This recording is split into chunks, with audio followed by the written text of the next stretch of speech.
And there's a look atop the goalpost here at the win situation. Dropping back deep, number 1 is Ron Allen. Gary Melton, number 15 in your picture. Northwestern won the toss, deferred to the second half. Rutgers receiving. Craig Foreman getting set to kick it off for Northwestern. Wildcats in their purple jerseys with purple helmets. Scarlet Knights in the white road jerseys with the red trim. Beautiful fall day for football here in the Chicagoland area. Foreman's boot. Allen into the end zone. Muffs it for a moment and then downs it. So the Scarlet Knights will take over first and 10 of their 20-yard line. Let's take a look.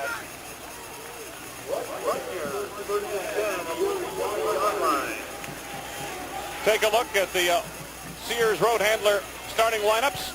Rutgers quarterback Scott Ernie. Thrown 6 interceptions in the last 2 games. They're the running backs, both solid performers. Tyrone McQueen, a possession receiver. Scott Blanche at tight end. Milano very solid at left tackle. Tim Christ gets the start here today in place of an injured starter, and Jeff Erickson to the middle. Ernie on first down. Out to the 26-yard line. Ed Sutter made the stop on James Cann. Gain of 6 yards. There's the defense for Northwestern. Prevaletti, a former linebacker. Broker at defensive end. Malding, the other side. Sanderson and Iblo. Iblo is more like a strong safety. Sutter and Homko very active on the inside. Wilkes and Eaton need to perform better on the outside for Coach Francis Bay. Marlon Collins gets the start in place of Dwight James, who's out with an injury here today. Second down and 4. First down yardage. Northwestern giving up over 300 yards of rushing offense a game. Marlon Collins makes the stop on James Cann. John Iblo, the man whose tackle was broken by Cann, for a 10-yard gain. And Wayne, the key block throw in that play was by the tight end, number 86, Travis Broadbent. They've been having problems with their running game. Broadbent started the first game of the year as a center. They've moved him back to tight end in his original position when he came to Rutgers, and he threw a big block on that play. There you see number 86 shifted. Out of the I formation. James Cann for the 3rd straight time. Out to the 38-yard line where Thomas Homko again makes the stop for Northwestern. He leads the team in tackles. Homko with 20 tackles in 2 games, 11 solos. There's a good look at Homko out of Highland, Indiana. Second down coming up. 2 receivers to the top of your picture, McQueen and Melton. Split backs this time on 2nd and 8. Ernie bought some time and found the open man, James Cann. Short of the first down, out to the 44-yard line. Homko makes the stop again. 6-yard gain. Ashmore puts some last-second pass rush pressure on the quarterback, but Ernie bought some time. Well, the reason he couldn't throw the pass is that Sutter took away the back out of the backfield, number 32, James Cann. Unfortunately, after covering him originally, he let Cann go to the sideline, gets open, and gets some positive yards out of the play. Stay with your coverage. 3rd down, and that much to go to the first down. 3rd and about 1.5 yards. Cann for man in motion. Ernie quickly to Cann, and he dropped it to the flat. Rutgers will try to move that pocket a little bit. They want to move their quarterback into the passing lanes where he's got a clear view downfield. Ernie's had 8 passes tipped this season in the first 3 games. The rollout is to buy some lanes for the quarterback, but the wind, again, even the short passes, it makes them flutter and makes the quarterback try just a little bit too hard, almost like aiming the ball. Bill Chesna in punt formation. Richard Buchanan is back deep for Northwestern on 4th down and about 2.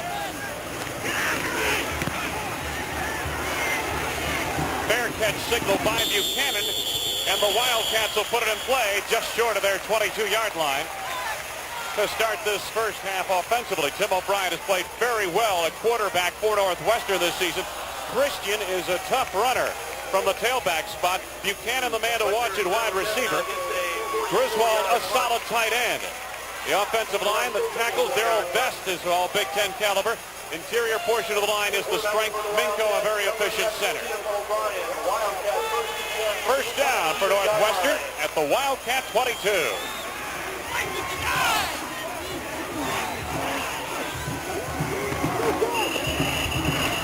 Whistles and penalty markers hold up the play. They take too much time.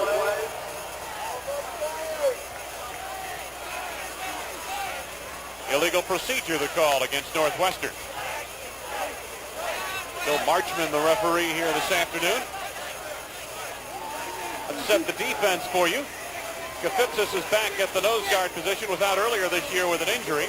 Miller and Paul. Miller will put some pressure on the quarterback. Lester is the coverage linebacker. Jenkins comes on the pass rush. Udovich leads the team and tackles along with Bob Spidell. Ron Allen very solid along with Marshall Roberts at the quarterback spots. And then Sellers and Vaughn McCoy are the safeties, and they are very active. First and 15. O'Brien on the roll. Buchanan the reception, and they ruled it incomplete. Couldn't quite hang on as he hit the ground. Ivan Mays had the coverage. Buchanan doesn't drop very many, but he stumbles just as he goes to make the catch. He almost wants to stop his pattern so he doesn't run into another zone. See him go down right there? That's one that he'll catch probably 9 out of 10 times. Made a great catch against Air Force, adjusting to the football last week, and a tremendously difficult reception. He can make the acrobatic catch for you. Mark Benson is the wide receiver to the bottom of the screen, and there's good looking O'Brien on 2nd and 15.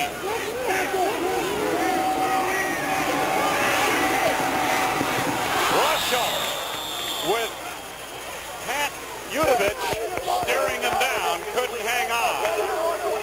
Third down and passing situation. Miller was coming on the pass rush as Dick Anderson looks on from the Rutgers sideline. Penalty marker down, and it's against Northwestern.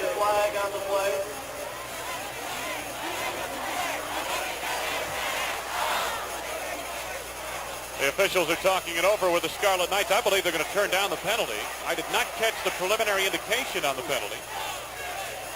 Also talking with O'Brien.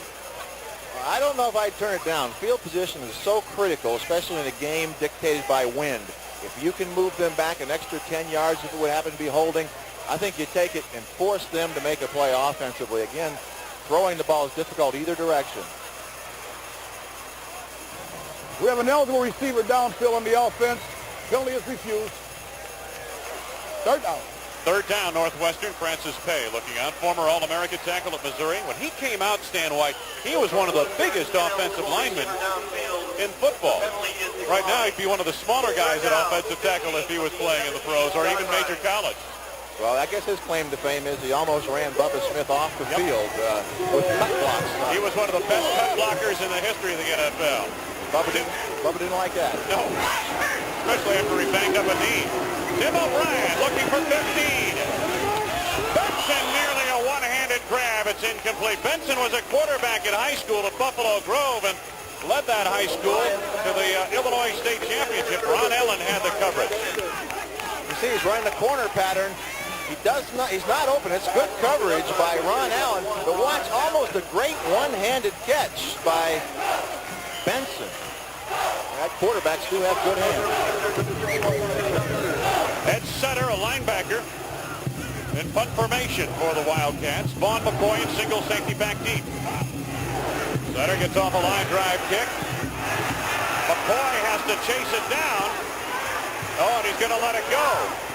And covers it inside the 10 at about the 8-yard line. My goodness, what a punt by Sutter.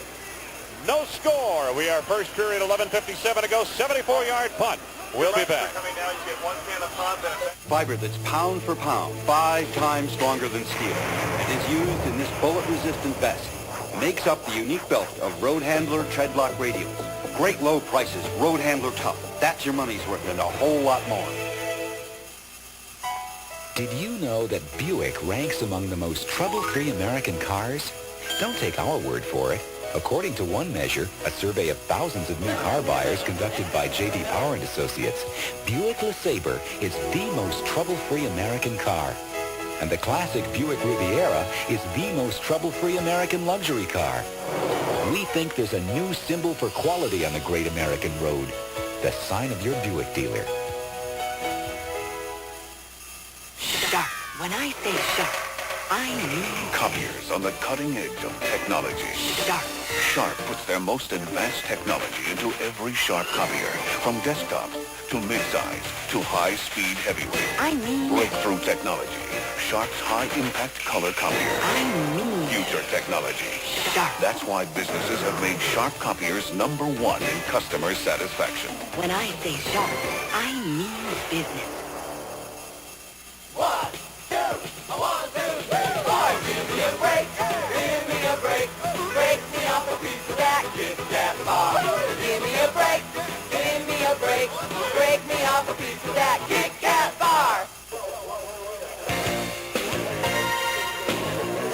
ESPN's College Football Saturday, Rutgers versus Northwestern, is brought to you by Buick and your Buick dealers. The great American road belongs to Buick. And by Rheem, the quality of air. Wayne Larrabee and Stan White, take a look at this. As we said, the wind is a big factor, especially on a line drive. You keep thinking it's coming down, but it carries and carries and then takes that AstroTurf roll, 74 yards on the punt. Back inside the 10, the Scarlet Knights. James Can out to about the 10-yard line, a gain of almost 3 yards. Ashmore and Ivlo on the stop for Northwestern. Again, field position is so big in a game dictated by wind. If they can make them punt without getting a first down, it means they have to punt into the wind from about their own end zone, which means great field position. Extra wide receiver in the lineup now. Second down and 8. 10-yard line. McQueen and Melton at the bottom of your screen.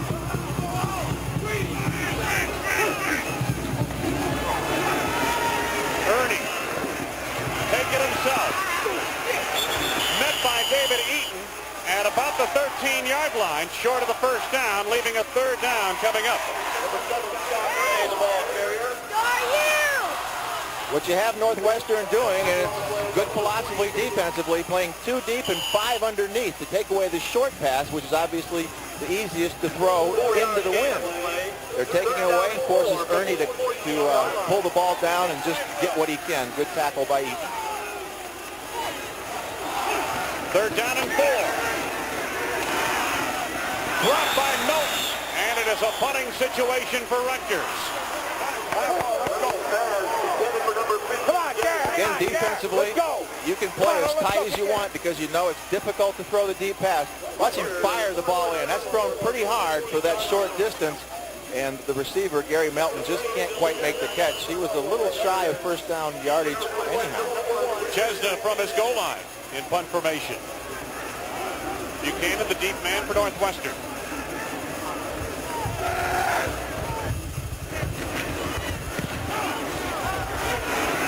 Buchanan will make a return out of it. Lost the football.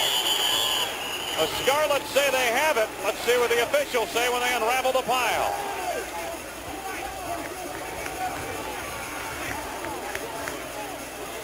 Well, I'll tell you, there's some clutching going on in there right now. Strongest will get the football. Yes, sir. And the officials won't know the better until they pull them apart. And I believe the man who recovered it was Chris Pickell. Glenn Miller appeared to be the man that pried it loose, and Pickell makes the recovery. Rutgers will take over. He catches it in the crowd. The last time he wishes he would have ran with it. This time he decides to take it. You see the ball pop out. And watch Pickell find the football. Of course, that's Bill Pickell's brother, the fourth Pickell to play for Rutgers. Take another angle here. In the crowd, he gets by the first wave, runs into his own man. Glenn Miller knocks that ball loose with a good shot block. And then 50 falls on it. He's big and strong enough to keep the ball in the pile. The strongest will prevail in that kind of a pile. There's Mr. Pickell. First down for the 43. This is Can. Slips. Back at the 41-yard line. A loss of a couple. Again, though, Wayne, that fumble was a huge break. You see where they would have had the football, Northwestern? 40-yard line, going in with the win. You have to score when you have the wind at your back. Look at the turnover situation updated to now. That includes the last fumble recovery. In going on 4 games now, just 3 takeaways and 10 giveaways, including 6 interceptions, all of which have come in the last 2 weeks for Rutgers, those interceptions. Ernie on the roll, and he'll keep it. It got about 11 yards, just short of the first down. David Eaton forced him out of the near side. The difference between that 10-yard gain and the 2-yard gain the last time he scrambled on that play was the block by Tyrone McQueen on David Eaton. First time he missed him. This time he shielded him enough until he got the positive yardage, 10 yards and a first down. They mark it as a gain of 12. Run of about enough for the first down. There's Dick Anderson looking at it. I thought he came up just short, but the officials took a closer look on the near side. 4 wide receivers in the game. Ernie on the roll again. And he's a threat here in this first period. He got almost 9 yards on that play. Hamko brought him down to the far side. Quarterback's got to be the leading rusher right now for Rutgers. Well, obviously, they've changed their game plan. If the short pass isn't there, here you see McQueen again, this time throwing a little block, get him a couple extra yards. But they're getting around the end man of the defense, the containment. And he's saying, I can take the short pass. If it's not there, I'll scramble. They got to change defensively, Northwestern does, to contain Ernie. Second down, a little less than a yard to go. There's Ernie's stats on the ground, I might add. Pan is the lone setback. Make that body. Inside the 25 to the 22-yard line. Sheridan Wilkes took him out of play. 15-yard gain. Penalty. They got a player down on the field. Nice cutback right here by Mike Body all the way back. Number 85 just did not close down Frank Boudreau for Northwestern. He has to come down and close that hole. He goes upfield, probably worried about the containment. They probably said play a little wider, and they take advantage of it with a cutback. Bill Milano is down, and he's one of the outstanding senior offensive linemen for Rutgers. And Wayne, looks like they're looking at his ankle. And we talked to Dick Anderson. They must have had about 10 players since the beginning of training camp until now with severe ankle problems that have forced them to miss time, to miss games. As I said, it really goes in bunches in the same type of injury. We've got a break of the action, no score. 8:54 to go. We are first period at Dyke Stadium in Evanston. For nearly 90 years, Buick has strived to offer substantial... And White at Dyke Stadium, Evanston, Illinois. Francis Pay concerned. His team has not been able to shut down the run. But the run has come from an unexpected source. Quarterback Scott Ernie has led the way on the ground for Dick Anderson's Scarlet Knights. 2 wide receivers to the bottom of your screen, McQueen and Milton. Ernie again on the roll. McQueen. Down to about the 15-yard line. Collins and Hamko put him away.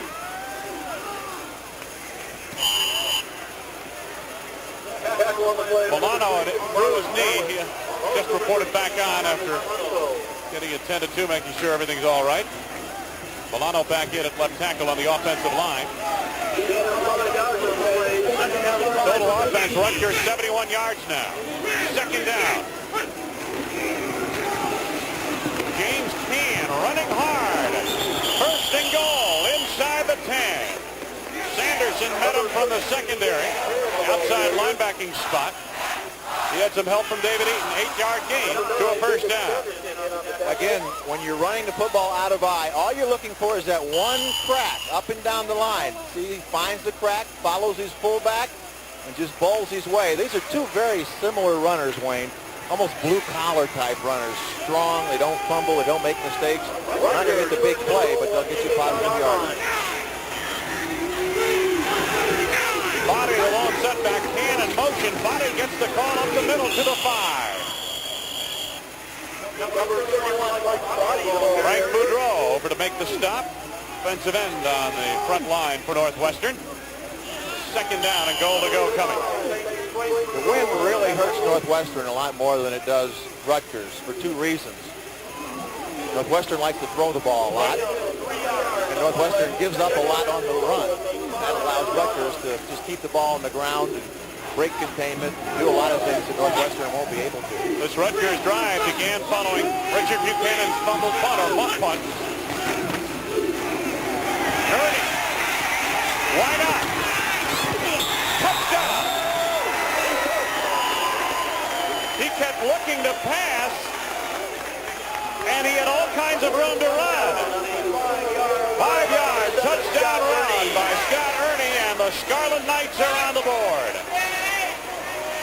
Well, by keeping his eye downfield, it forces the defense to stay back in their coverage.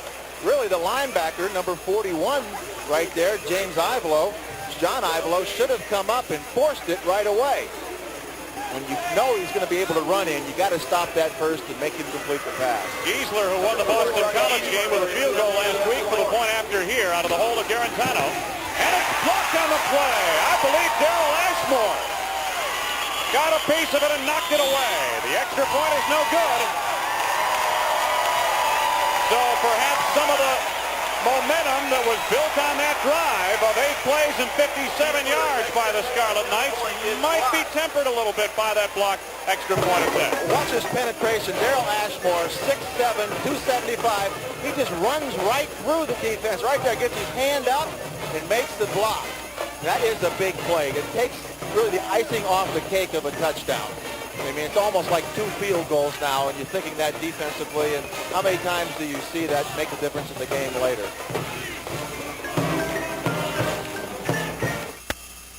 Don't touch that dial. It's me, Freddy Fuddruckers to Unclaimed Freight. Make that unclaimed freight. Tell me, you can sort of go into other furniture stores, your worst nightmare. Then wake up to the kind of savings dreams are made of. At Unclaimed Freight, yes, I've got bedroom furniture at a price that's been sliced and diced. At Unclaimed Freight, I've got living rooms and dining rooms. And White, there's the quarterback, Scott Ernie. Put Rutgers on the board of the 5-yard touchdown run moments ago. 52 of the 57 yards on that drive were gained on the ground. And Ben Bennett, Francis Pay's got to be concerned.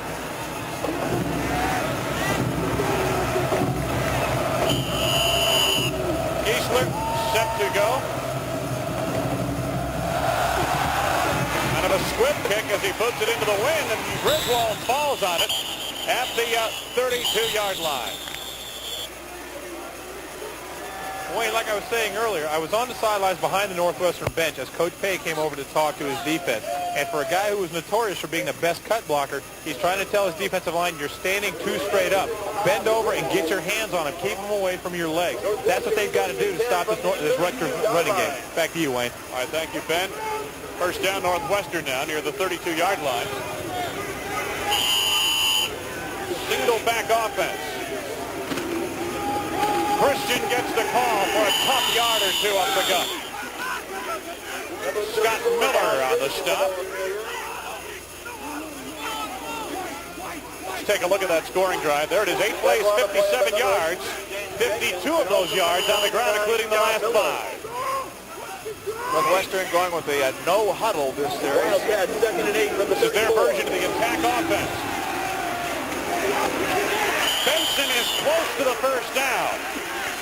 Ron Allen forced him out on the near side. Gain of about 7 yards. Just a quick out. He's going to have 4 running plays, 4 passing plays off this no huddle. Basic plays, the 10-yard out. They're just trying to keep Rutgers off balance, trying to keep him from making substitutions. Third down, about a yard to go. Christian keeps those legs driving for a first down. Lester made the stop. Paw had a shot at him at the 40, but could not wrap him up. Number 37. And a good season thus far has Bob Christian. Wildcat first and 10 from the 41-yard line. C. O'Brien calling the signals, calling the play right at the line. First down. Christian on a delay. Miller converts the defensive tackler in position to make the stop for Rutgers. You can see Tim O'Brien looking to the sideline. Everybody's lined up. He'll get the play from the Gain of 3 yards on the play. man signaling in on the sideline. 1 of 4 passes or runs, and he'll tell everybody else as he's doing right now. Second down. Buchanan. Is it a fumble? They're ruling it a reception and fumble, and Christian gets it back, or are they? Well, originally the sideline said it was a catch and then a fumble, but the official in the middle of the field then said no possession, that it was an incomplete pass. I thought it would be tough for them to establish possession the way that happened. Crossing patterns, his favorite route. I'd say that's a catch wait and a a minute. fumble. As It far looks as to I'm me like a concerned. catch from that angle, yeah. He got the ball in both hands, put it into his jersey, and then it slid out. No instant replay here. Nope. It's a break for Francis Bay and Company. Third down. 7 yards to go, or about 8. Griswold is close to a first down, and it appears he's got it. Tim Lester made the stop. Complete to number 86. Griswold got stung on the shoulder, so it appeared. Nice Number spot 98, for Tim Northwestern. Lester in on the tackle. Yeah, Griswold's got a shoulder injury, it looks like, maybe a pinched nerve. As one commentator would say, that was a right-footed spot. So you know you made the first down. You get the advantage of the right foot. On the play. Wildcat first and 10. Northwestern in enemy territory now. First down from the 46.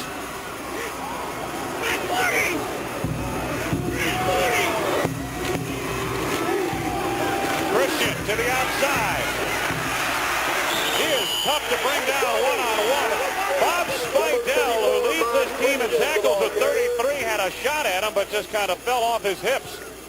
Tackle on the He play. reminds me a lot of another guy, I think, who wore number 34 for Northwestern. In fact, a high school teammate of mine named Mike Adamley, who was part of this Northwestern team when they were a pretty good football team. In fact, he was the most valuable player of the Big Ten. Gain of 9 on the previous play. Christian on second down for a first down and more to the Rutgers 28-yard line. Vaughn McCoy steered him out, and now a look of concern on the face of Dick Anderson. 9-yard gain on that play to a first down. Tackle on the play by number 12. Well, again, you see Christian, not the type of guy that's going to scare you, but he's going to get positive yards. You see the excellent block. Just smothers the defensive back, and he just keeps going, finding a hole. Never goes down on the play. Just turns those legs. They spot it just inside the 28. Christian, the tail of the tandem.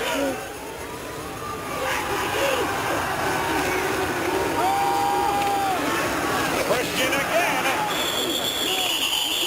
to the 25-yard line. At Unich made the stop for Rutgers. Great Also in on balance. that tackle, James Jenkins. Great balance by Christian. I think he even fooled the official. The official started to mark the play, and then just as his knee was about to touch the ground, he put his hand down, spun, and got an extra couple yards. Second down coming up. 10th play of the drive coming up for Northwestern. Buchanan in motion. Play action. O'Brien on a freelance. Touchdown!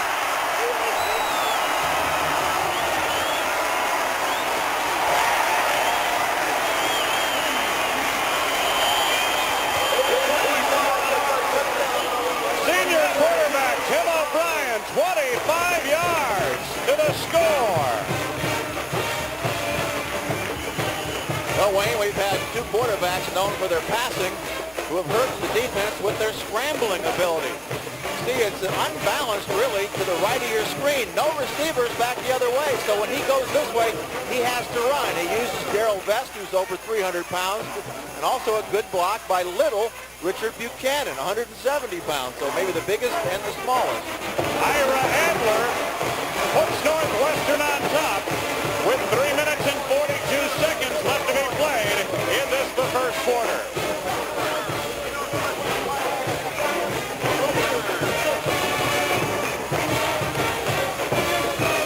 When you're on defense against a scrambling quarterback, it's almost like they have 12 men against you.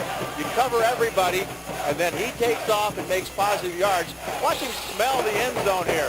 He sees he can get in over top the defensive back who has fallen down. Knew with that jumping ability, he can get over and into the end zone. That's a great athletic play by Tim O'Brien, who really, if you look at the press guide, they didn't know who the quarterback was going to be going into this fall. And as you mentioned, downfield blocking by this guy, number 1, Richard Buchanan. Watch the block there. That's the smallest. We saw the block by Darrell Vest, 300. Now we get one by 170-pounder. And then we get the quarterback diving into the end zone. I mean, those are three things you don't see. You don't see a 300-pound man downfield blocking. You don't see the littlest man on the field blocking. And you don't see the quarterback diving and catapulting over a defender. But we saw all three and it ended up in a touchdown. Unless it's Northwestern Rutgers. They're the D-backs. Number 1 is Ron Allen. And number 15 in your picture right there, Gary Melton. Craig Foreman getting set to restart the game. Northwestern leading by a point here in the first period. Melton told to stay there with it by Allen, and Rutgers will take it to the 20. Allen kind of grinded and said, "Where are you going, man?" It's called persuasive advice. Yes. You grab them around the waist and hold them. Absolutely. Yeah, they made it in here from New Jersey. Take a look at the scoring drive for Northwestern. 25-yard run by O'Brien to cap that drive on what essentially is a broken play. They couldn't find the passing lane they wanted, couldn't make the pass play, and he freelanced to the other side against the Green. Scott Ernie, who scored earlier in the first period. Ernie, and he had a man wide open, Randy Jackson. Jackson had Sanderson defensively on him, but he was well off the mark in terms of throwing the pass. That's that rollout to the far side, come back against the grain with the pass play, and Jackson has caught 3 passes all on those routes. And he averages 47 yards a catch on those 3 passes, and that is his play. He's got the speed. Just the wind makes it so difficult to complete that no matter how open the man is. Absolutely. 2nd and 10.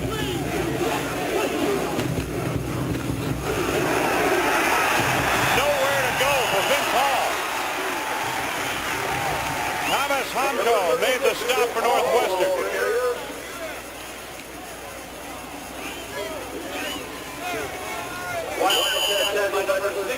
Let's get on to Ben Bennett.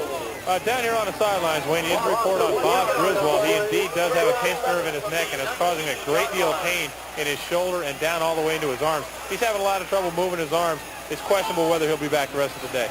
Wayne? 3rd down, loss of a yard of that play. 3rd and 11. Ernie. Going deep for Jackson. Intercepted by Sanderson off the tip. Northwestern football at the 46.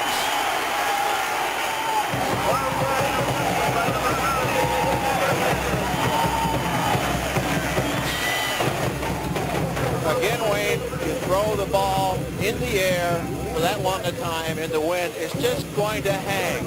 See the defensive ends, both of them, good containment, forces him to stay in the pocket and throw the football. It's a nice tight spiral, but it takes too long into the wind. The defenders come over, and it's just a jump ball, and it comes down in the hands of David Sanderson, who is actually a linebacker. Look how open Jackson was once again. But the pass hung up in the wind a bit, and then I believe Jackson got a piece of it, and the old tip drill, Sanderson comes away with it. That's why defensively, as I said earlier, you can play the short patterns and really not worry about the deep ones. You don't have to cover them close deep because the ball's going to hang in the air a long time. And even if it doesn't, there's not going to be very much accuracy if the ball hasn't traveled that far into this much wind. There's Bill Milano heading off. He was shaken up, the offensive tackle, 2nd time in this game that he's been shaken up. And he heads off arguably the most consistent offensive lineman for Rutgers this season, Bill Milano, and he has been hurting here this afternoon. Twice now he's gone down with injuries. First down to the 46-yard line in Wildcat territory. Tim O'Brien at the controls. Motion man Randy McClellan.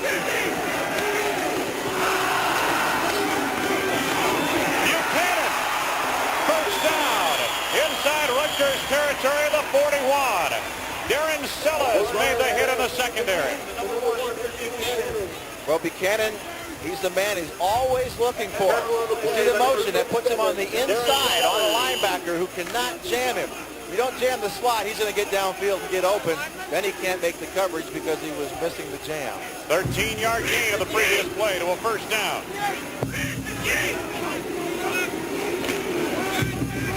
Christian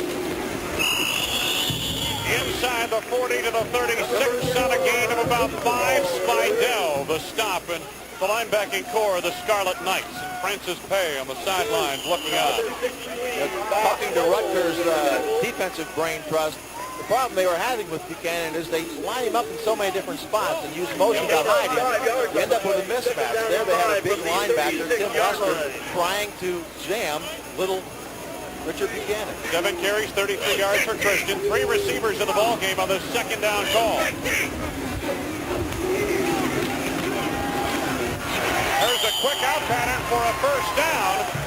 Greg Fisher, the junior from Elmhurst, Illinois, made the catch, and Marshall Roberts chased him to the chalk marks. Well, we know 260 is the quick out. You can hear the audible.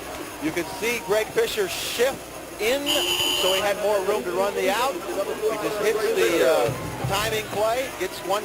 Well, I don't know if he had that ball before he got out of bounds, to tell you the truth. Oh, boy. That young lady got more than she bargained for this football game. Learning the game of football the hard way. Some jumping on the line. I believe there was some premature movement on the left side of the offensive line that drew Rutgers offsides. Yeah, it looked like number 66, Tobin Buckner, the left guard. Illegal procedure, the call against Northwestern. And they pull number 66, Tobin Buckner, out of the game. Dead ball foul, false start on the offense. Let's take a look at what else is happening in college football as we wind down this first period here. Clemson leading Maryland. Alabama, Kentucky scoreless in the first period. 18th ranked North Carolina State. Boy, they've got it going down there, don't they? Georgia in front of Mississippi State. And right here, it's 7-6 Northwestern over Rutgers, 1st and 15 for the Wildcats.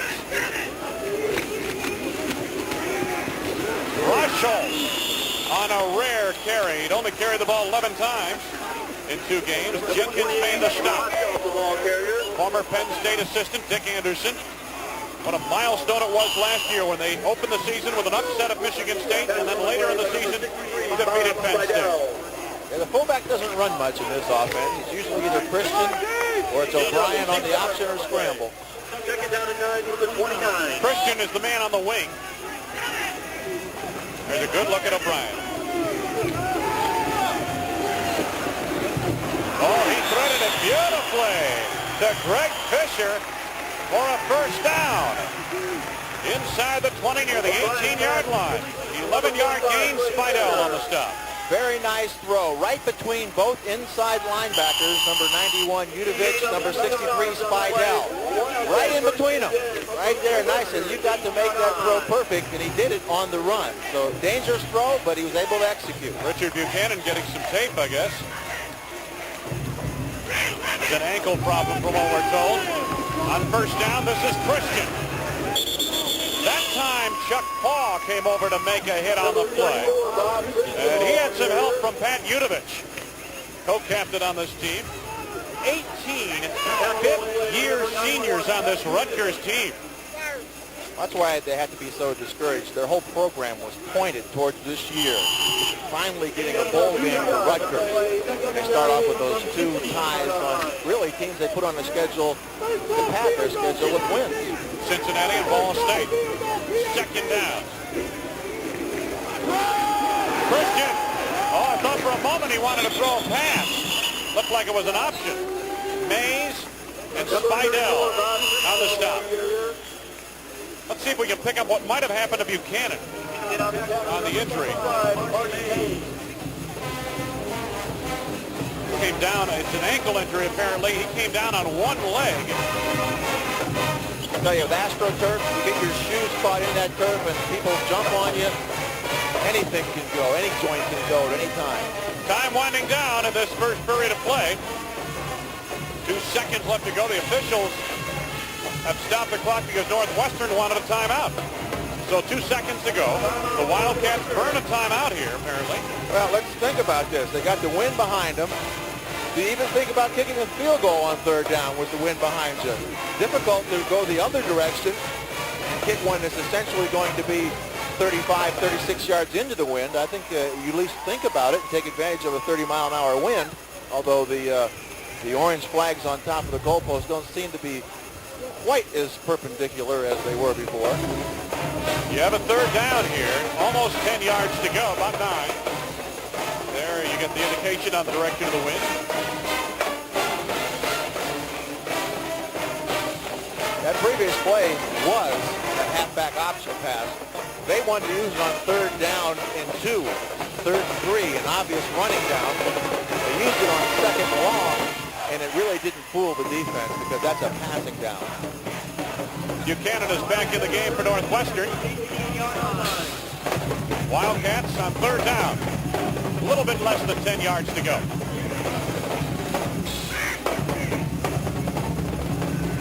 O'Brien under pressure. Throws it away in the direction of Buchanan. He was being wrapped up by Chuck Paugh as time expires in this first period of play. We've completed one. When we resume, Northwestern will face a fourth down and about 9.5 yards to go. We'll return at Dyke Stadium after these words. MCI is playing hardball. Their top people use SkyTel's nationwide page. On Lake Michigan, a windy afternoon, but a gorgeous afternoon in the fall for college football. Some of the sights here in the Evanston area. Fourth down, about 9 yards to go. Field goal opportunity here for Ira Adler. He said field goals of 41, 18, and 31 yards against Duke. Got a 40-yard field goal against Air Force. This one will be from 35. O'Brien the holder. Here's the kick into the wind. And it is good!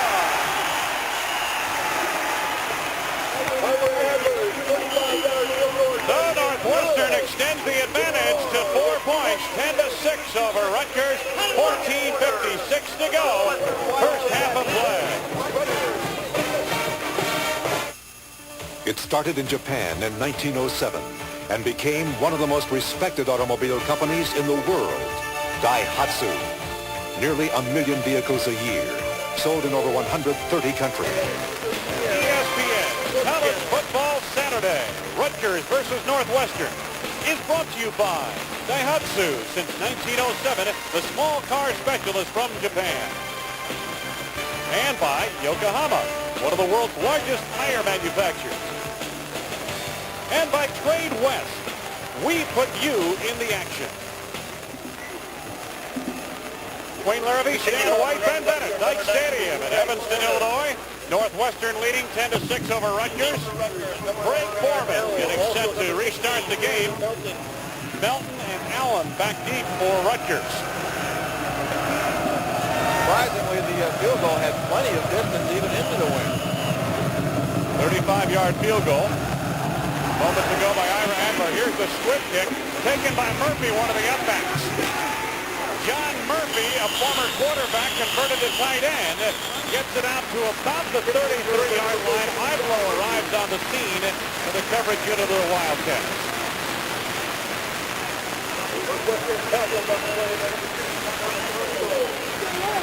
So the Scarlet Knights take over. They mark it at the 32-yard line, trailing by the score of 10-6. Rutgers first and 10 from the 32. Body in the backfield as the fullback. James Cam, the tailback. Scott Ernie on the roll. This is Mike Body. Out near the 42-yard line for a first down. Sheridan Wilkes chased him out. There's the Northwestern scoring drive. Adler on the 35-yard field goal into the wind. Back on the play, by number 49, Sheridan Wilkes. Francis Pay having some trouble containing this Rutgers attack at the moment as Ernie picks up 14 through the air. From the 47-yard line. Senior out of Mechanicsburg, Pennsylvania. Scott Ernie. James yard to the midfield marker. Ed Sutter made the stop.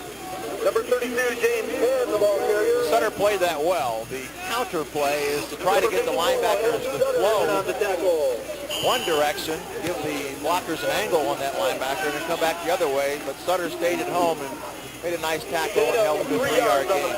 Second and 7 from the 50-yard line. Second down and about 7. Melton to the top of your screen. Tyrone McQueen to the bottom. Ernie on the quick count. He has room once again. Penalty markers are down. Ernie is down in Northwestern territory at the 46 on a gain of 4. Sanderson and Homko sandwiched him. Penalty markers down. Number 7, Scott Ernie, the ball carrier. Looks like it's going to go against Rutgers. Tackle on the play by number 16, Thomas Humko. Well, I think you'll see the Northwestern defenders, the linebackers, and strong safety and short zone people start to come up a lot quicker on Ernie. Be aware of him scrambling. They closed pretty quickly on that one. Here's the call from referee, holding the call.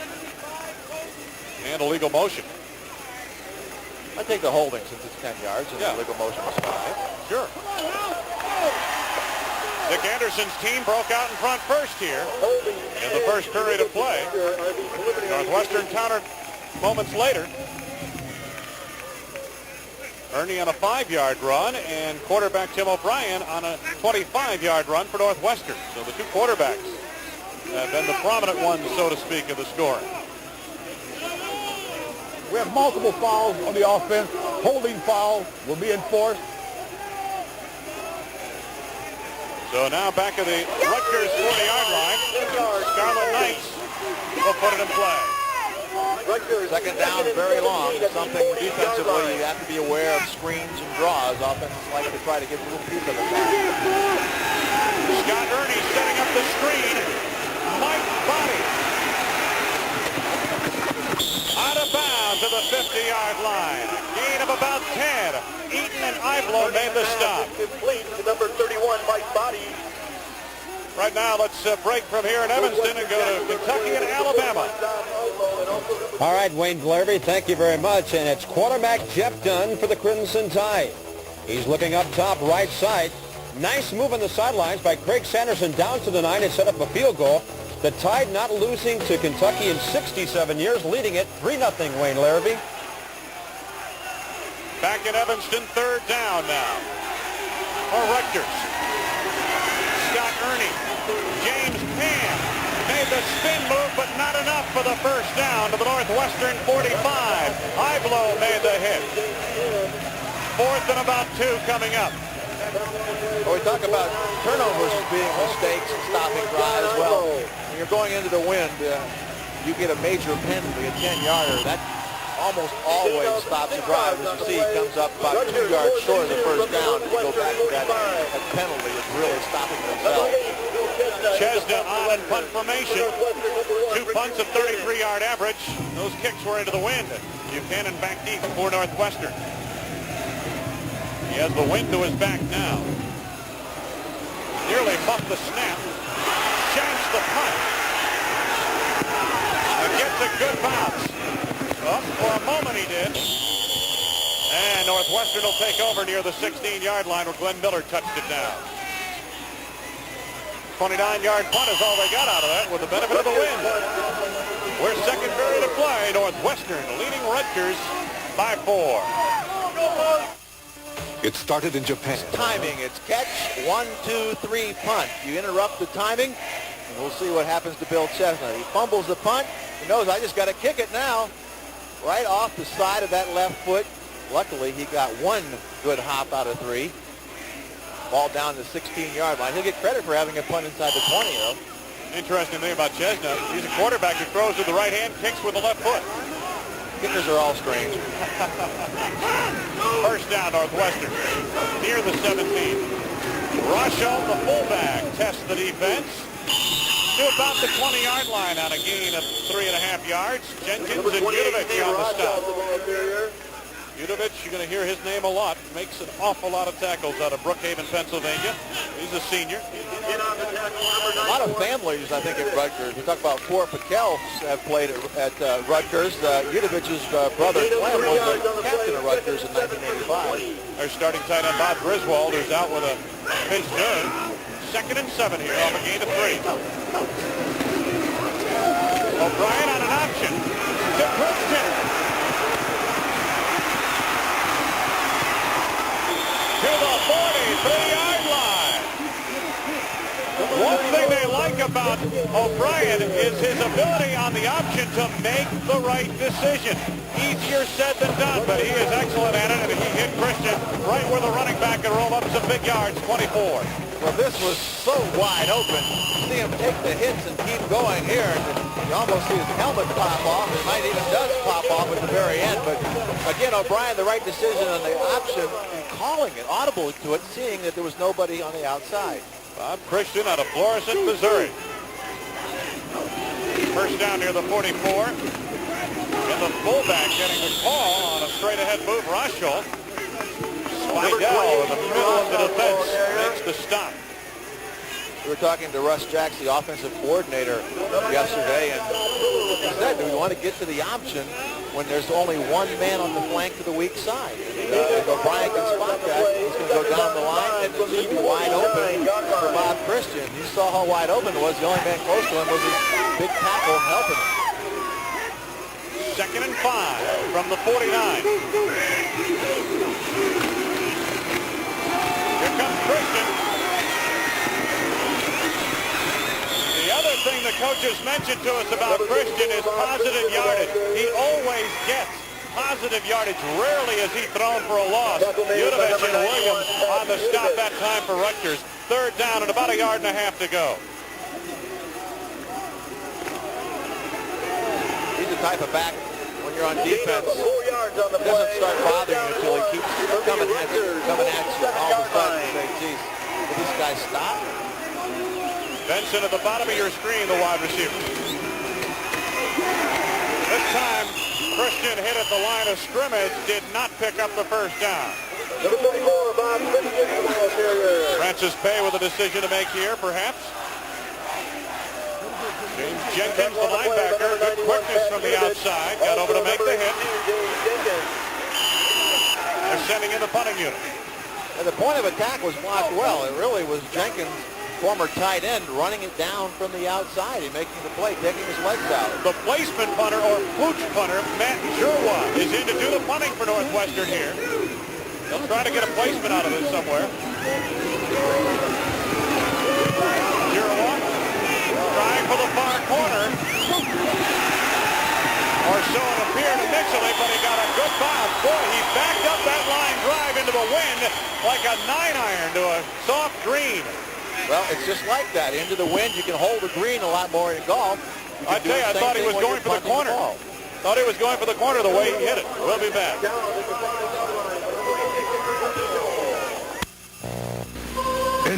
The injured player for Northwestern as he tried to cover that punt. We can see the defensive man does the right thing. If it's inside the 10, you let it go. But look at that backspin, almost like a golf ball. Hits twice and then comes back. There's 88. Watch him. All he does is try to lunge to the right, and you can see him start to grab his left knee right away. Another one of those non-contact AstroTurf injuries. They down it at the 5-yard line where Rutgers takes over. 43-yard punt by Matt Jurwa. James Can has some blocking. Frank Boudreau off his block to make the tackle after a gain of about 6. Make it 5 out to the 10-yard line. Georgia has extended the advantage over Mississippi State in the second period. Iowa out in front of their arch rival. Army, boy, they've got their wishbone going to the academies, don't they? Virginia Tech. And right here, it's 10-6. Northwestern leading Rutgers. Second down and 5. Kearney over the top. Oh, and he's got Jackson!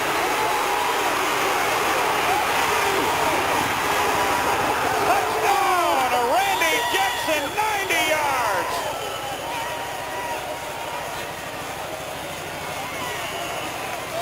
Francis Bay told us yesterday, Stan, the one thing that is most demoralizing is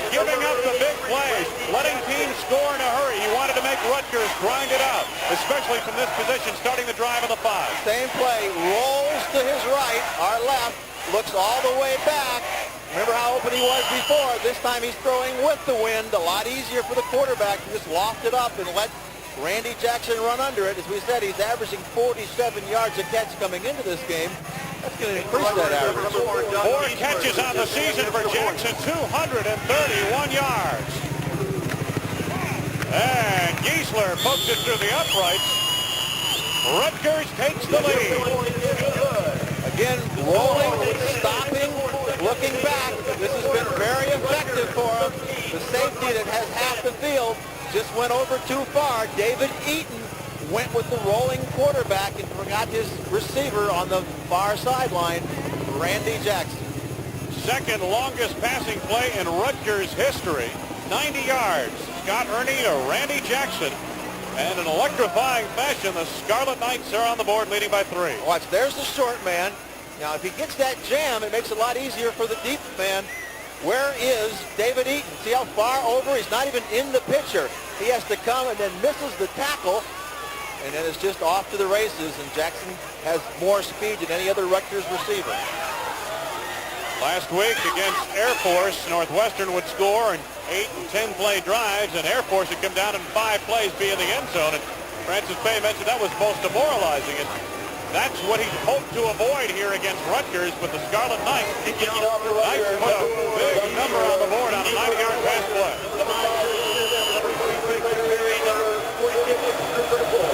Giesler kicking off. Smith from his goal line. Out to the 15, and that was about it. Jerry Dennison made the stop. Let's take a look at the scoring numbers for Rutgers. It didn't take long.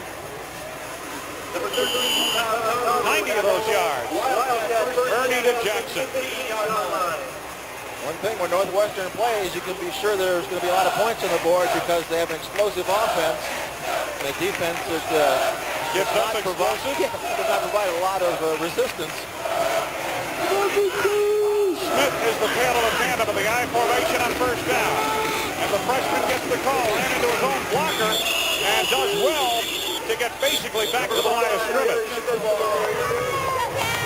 Terry Smith, a freshman from Bay City, Michigan.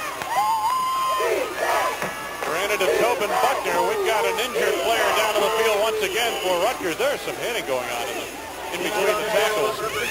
Well, when you get to games that are very important, even early in the year, for the makeup of a season, a lot of emotion, a lot of adrenaline, players trying a little bit harder, hitting a little bit harder, cutting a little bit harder. A lot of injuries in those types of situations. Both teams have the meat of their schedule coming up. Northwestern, the Big Ten season starts at Indiana for the Wildcats in a couple of weeks. And then, of course, Rutgers with Penn State coming up in a couple of weeks. Let's get down to the sidelines and Ben Bennett. Ben? Well, Wayne, down here on the sidelines, got a couple of things to report. First, Conrad Jones' injury is a sprained left knee, a knee he has injured before. And secondly, listening to the Northwestern secondary coaches talk about that pass play. 2 guys need more help than they've been given. The short corner and the safety on the near hash. They have to give each other better communication to try to stop that play, which has been open every time that they've run it. Back to you, Wayne. All right, Ben, the injured man is James Jenkins, the fine outside linebacker from Staten Island, New York for Rutgers. And he has been shaken up already today. Bill Milano has been in and out of the lineup. The offensive tackle for Rutgers. And Northwestern's had a couple of people go down at times with injuries here. Coming up at halftime, scores and highlights. Bob Carpenter, Sterling Auto halftime report. Scores and highlights of all the games going on here today. And a feature on Rutgers football tradition. What Ben was referring to by the short corner was the man we saw lined up supposedly to jam Randy Jackson. But he didn't jam him. Didn't get the jam, yeah. And that doesn't slow him down. That allows the timing of the pattern to take place, allows him to get further downfield, and gives more territory for that safety who's covering half the field. More distance to go. Jenkins heads off. Elnardo Webster will replace him in the defense for Rutgers. Clemson loading it up on Maryland at halftime. 15th ranked Alabama ahead of Kentucky. That's always a tough battle. SMU and Texas are early. 3 receivers in the game. Chip Morris in motion. Quick slant pattern. Buchanan where he's dangerous. Got a quick first down out of it. He can usually do more damage than that from that position. Bob Spidell made the stop. Buchanan, it's funny about him, Stan, he came in with 22 receptions. He got 14 on that one. They don't throw the ball far to him. Well, you have to cover him. The one reason they try to move him around is to keep people from being in his face. If you don't cover him, O'Brien's going to automatically take 2 steps and pop him the football. I say the passes to him are maybe 6 to 10 yards, but he makes the play after the catch. First down now near the 20. Christian. He is tough to wrap up.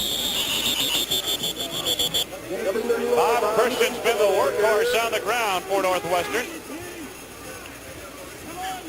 Second down upcoming. Miller made the stop along with Webster. Number 99, Scott Miller. 63 yards and 13 totes for Christian here in the first half. Francis Pay looks on. Gain of 4 yards on the play. Second down and about 6 yards to go now. Rasho, the fullback, is the lone setback in this offense now.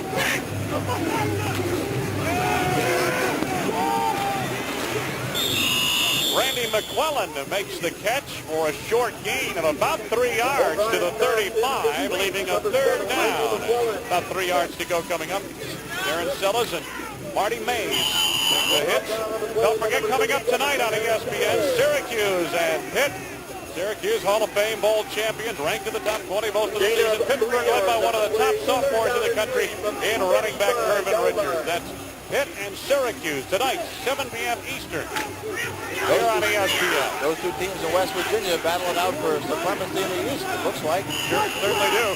Second timeout being taken here by Northwestern, as they want to change the play perhaps on third down. We've got a break of the action. Rutgers leading with 6:24 to go in the half.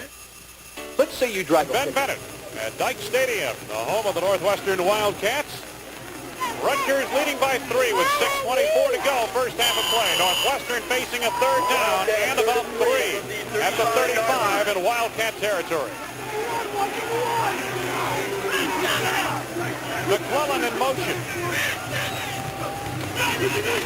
O'Brien to Buchanan. First down yardage across the 40 to the 41 or 42-yard line. Marshall Roberts, a sophomore from Abington, Pennsylvania, forced him out of play. That's almost like a quick pitch to Buchanan. They take Christian out of the backfield, let him run in front of Buchanan as a blocker.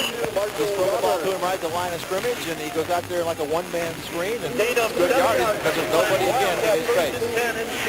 Buchanan, 3 catches, 34 yards.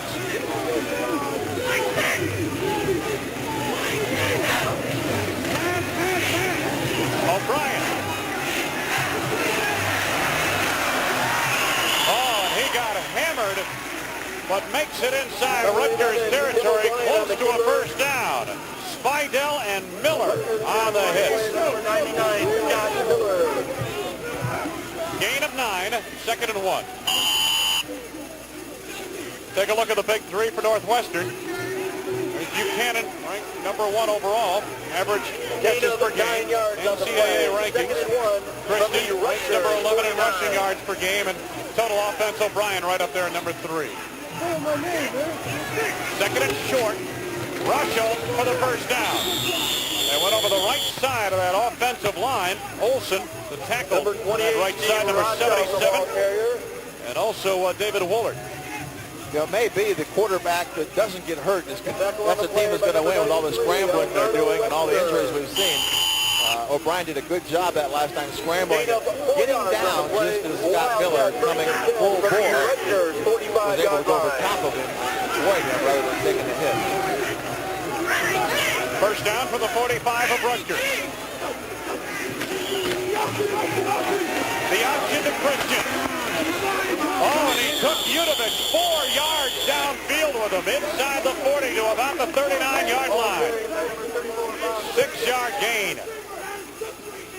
O'Brien may have been able to go just a little bit further downfield, down the line to help hold the defenders. But watch this. When you're making a tackle from the side, you got to get your head across in front of the ball carrier to stop his momentum. Christian has 70 yards now and 14 carries, and a lot of it just like that, carrying people. 2nd and 4.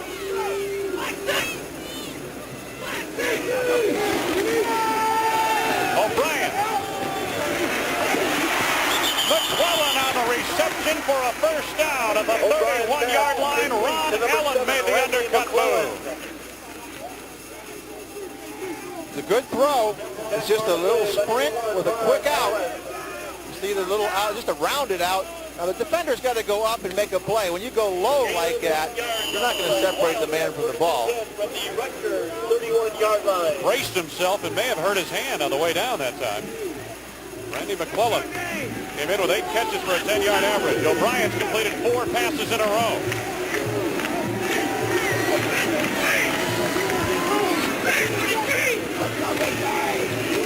Christian. Chuck Paul latched on and pulled him down after a gain of just a yard. Let's take a look at what's happening around the country. Toledo leading Ball State now, the second period. Western Michigan over Kent State. That's first period of play. Cincinnati and Miami, Ohio tied. Bowling Green over Central Michigan. Gain of 1 yard on the play. 2nd down and 9. Right here, that's our story. Rutgers fans looking at those Cincinnati and Ball State scores and wondering, oh, why couldn't we beat those? Yep. 2nd and 9. Chip Morris in motion. O'Brien off play action. Has a man open. Chip Morris for a first down to the 12-yard line of Rutgers. Udovich put him away. 18-yard gain. Chip Morris, sophomore out of Cleveland Heights, Ohio. It's always one step for a linebacker. The play action just stops Pat Udovich just enough. He's running to try to get there. He just can't get quite deep enough. You see the ball just about 2 yards over his head. Linebackers, when you get caught up in play action, just turn and run and find that man in the zone. If you look back behind the quarterback after you've been fooled, you're always going to be a step short. Tim O'Brien is red hot right now.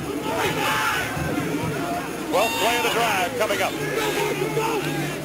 Christian. Oh, you can hear the popping all the way up here. To the 10-yard line on a gain of about 2. Udovich led the charge of defenders. Webster was also there. That was the play by number 91, Pat Udovich. Webster playing in place of James Jenkins, who went out a few moments ago with an injury. Well, Northwestern really in no hurry. 2 minutes and 30 seconds left in the half. I'm sure they'd like to just methodically take the ball into the end zone and not give Rutgers very much time to come back, knowing they have the wind behind them. Francis Pay looking on. McClellan to the top of your screen. Buchanan to the bottom. They're the wide receivers. Christian, big hole. Touchdown!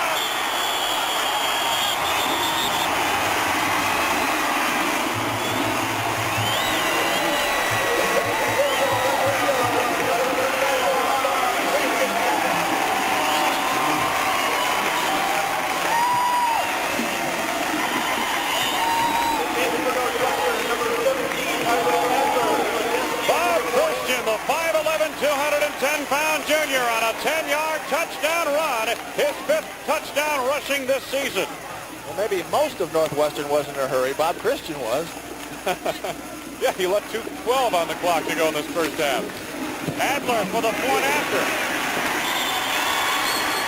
And the Wildcats have a 4-point lead. And watch the ball handling here by the quarterback. He sticks the ball out. You think he's going to keep it on the play action. All of a sudden, he puts it in the belly of Christian. The linebackers have already started back from the previous play action. They're nowhere to be seen. They think it's going to be a fake. That was nice ball handling, because usually when the quarterback shows the ball like that, he's doing that, and then he takes it away and then throws the pass. He held the ball, started to take it away, and gave it back to Christian. 13 plays, 85 yards. Took 6 minutes and 42 seconds off the clock, and Christian scoring from 10 yards out. 2:12 to go. Yeah, this is the first half of play from Evanston. A beautiful, windy, blustery day here. And there's a look at Bob Christian. Sponsored by the Chicago Sun-Times. It's a smart move to make. Fine afternoon he's had. He took over for Byron Sanders, who was an excellent running back here a year ago. Christian also saw some duty. Had Sanders, he had an extra year of eligibility left, and he stayed. Christian would have been the fullback. Keep the record, number 1, Ron Allen, also number Blake 3, Foreman Nelson. getting set to kick it away. Win safety's back deep for the Scarlet Knights. Kind of a squib kick, and it's taken by Ron Allen. Across the 20 and out to about the 27-yard line. A penalty marker is down. Penalty marker down on that play. Looked like there was a low block. Ed Feaster made an undercut move on the tackle for Northwestern. Flipping the call against Rutgers, so this will back up the Scarlet Knights.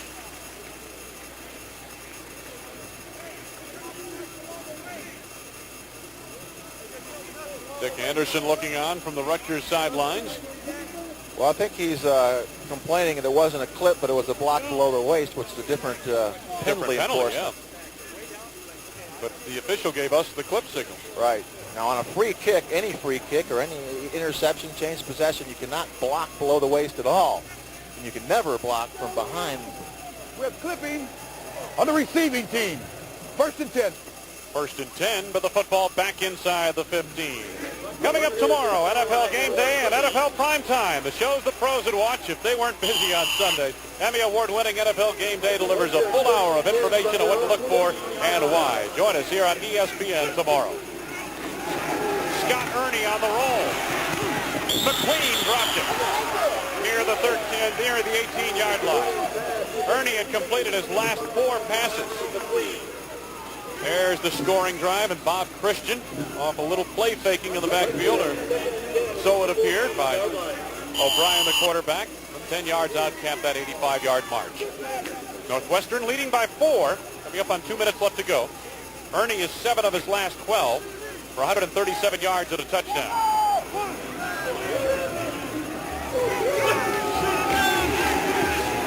On 2nd and 10, screens it out. Mike Body. Thomas Humpo was untouched, and he made the tackle. They had some blocking out in front of that play, Stan, but they left one man, number 60, untouched, and he made the stop. Well, Loss of 2. The linemen have to block the first color, opposite color jersey they see. You see, it's set up pretty well. The linemen are let through. The ball's thrown to Body. He has 2 blockers out in front of him, but nobody blocks Homko. He comes from the inside. The blockers are looking down the sideline. Nice play by Homko, taking the right angle and making the play on the screen. Conrad Jones apparently done for the day. Ernie goes over the top. James Mann to the Northwestern 45. Marlon Collins and Ed Sutter make the hits. That's just a companion play. It's again roll one way. That time the defensive back stayed wide with Randy Jackson, but it left a man open right down the middle because the other safety didn't stay at home. 42-yard play on 3rd and 12. Now Ernie. A bullet for James Cann. Ed Sutter was ranging up in coverage. Stops the clock with 64 seconds to go in the half. That's demoralizing in itself when you've got a team back in their own end around the 12-yard line. 3rd down and 12, Stan, and they pump 42 yards on you across midfield. Game momentum changes so much in the last 2 minutes of a half. Now, who goes into that locker room with that momentum on their side makes a lot of the way they prepare for the second half. Geisler may be called upon in a few moments. McQueen out of bounds right at the 1st down marker. I believe they're going to mark it just short. David Eaton forced him out on the far side. McQueen, we get a look at his numbers. And the Scarlet Knights on 3rd down and short. 3rd and less than a yard. 59 seconds remaining in the half. Your attention, please. Will all N Club pass Northwestern leading by 4. Earning some decent numbers here in this first half, to say the least. Power I formation. James Cann has the first down. And they'll have to take a timeout here, I would imagine. Rutgers has 3 timeouts remaining. Ivlo and Homko on the stop. Timeout Rutgers. They have a first down at the 34. There's a look at the situation here. And on the tackle for Northwestern, number 85, Frank. Let's get out to the sidelines of Ben Bennett. Ben? Well, stand down here on the sidelines. 2 things have happened. One, we got an injury report on Bob Griswold and on number 88. They'll both be out for the day. But let me catch his name real quick. Anyhow, the other thing is the big play down the middle was opened wide up because the safeties are trying to rotate over to try and stop the same play that they got on the touchdown. Back to you, Stan. That's right, Ben. As we pointed out, companion plays. They catch you between. There's 2 men deep, and you have half the field. You know, that's a tough decision, and the way you stop that is by jamming them at the line so they can't get 2 guys deep on a man that's covering half the field. If they don't hit the jam, let them run free. It puts those 2 men that have, you know, each of them have half the field really between the old block and hard plays. Northwestern entire defense came over to the sidelines during that timeout. The huddle with Francis Pay. First down. Rutgers, 1st and 10 at the Northwestern 34-yard line. Rutgers at the 34 Northwestern. Ernie on the roll. Plenty of time. Rolled away out of bounds in the general direction of Randy Jackson. Corner of the end zone. Intended for number 83, Randy Jackson. Northwestern's got it figured out now. Yeah. They stopped one. We're going to cover the backside on that roll. Finally stopped one. Yeah. David Keegan. They hit the wide guy, they hit the middle guy, and the third time they stopped both of them. Yep, they said we've got it now. We'll cover the backside. That's how we do it. 2nd and 10. That's Jackson at the top of your screen. Looking for Jackson. Oh my goodness, how much time does he get? By James Cann. He took it away from David Eaton. And it's 1st and goal Rutgers. Oh my goodness. Ivlo forced him out, but I thought that David Eaton had that interception dead to rights. Let's watch it. Great containment by both the defensive ends of Northwestern. Nowhere to go. Ernie throws the ball up, and this is an interception. Defense, that ball's yours in the air. Go get it. Lets it go right through his hands. And number 32, James Kansas, is the beneficiary. Ernie being chased by Broker. Oh, what an odyssey this is. All of that, and they got maybe a yard out of it. Timeout taken by Rutgers. Ivlo finally caught up with him. My goodness. Dick Anderson's going to have one tired quarterback talking to him. That's the time left in the half, 22 seconds. See, the problem with the type of defense that Northwestern runs, well, they have really 4 down linemen. So they're asking a guy 6'4", 260, and another man is 6'5", 250 to keep up. You see number 75, 6'4", 260. He stays outside, but he's not going to touch anybody. Now watch number 85. Right there, he's not going to catch him either. He's 6'5", 250. Finally, the linebackers come up and make the tackle, but you need really smaller, quicker guys to contain a scrambling quarterback. You try to do it with big guys, they may stop him from going around the corner, but all he's going to do is turn to the inside and find some error. Scott Ernie talking it over with head coach Dick Anderson. Rutgers is knocking on the door, trailing by 4, 17-13. We have 22 seconds to go. First half of play. Bob Carpenter and company will have all the scores and highlights coming up for you from around college football on our halftime scoreboard. There's a look at Giesler. Doug Giesler, who may be called upon here depending on how things go on these next couple of downs. 2nd down. He's the field goal kicker. That's Jackson out to the top of your screen. to the total yard story.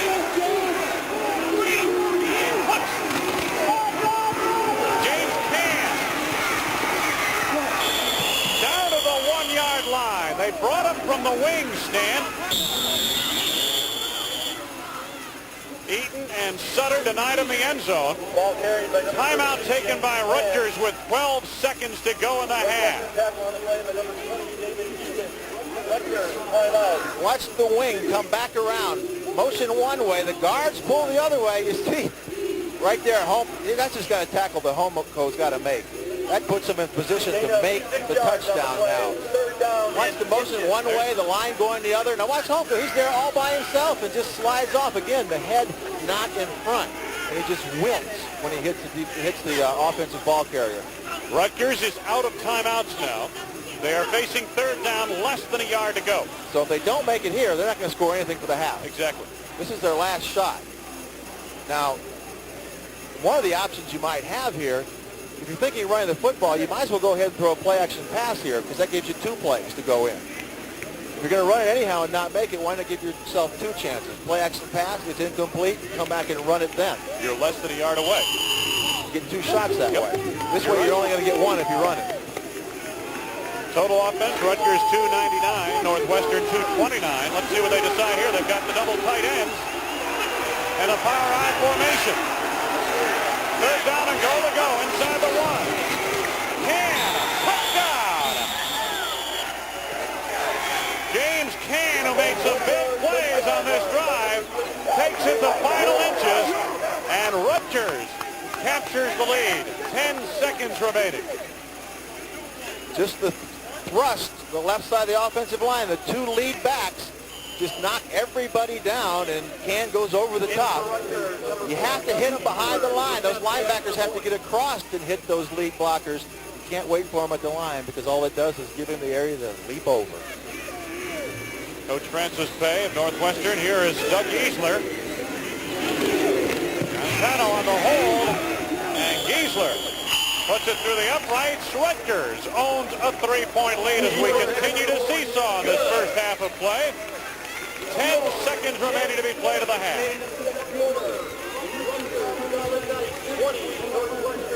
Well, we've got the kind of game we thought we'd have. A lot of points on the board here. These two teams are heading for, 40 and about 34 points or thereabouts if they were to duplicate their production in the second half that we've seen here in the first. Well, as I say, one way to get a sluggish Everybody's offense stealing going. this from the Air Force, aren't they? One way to get that sluggish offense going is to put them up against, as we say, a less resistant force, and that's the Northwestern defense. Take a look at the scoring drive. That one an 86-yard drive. And they worked the clock beautifully.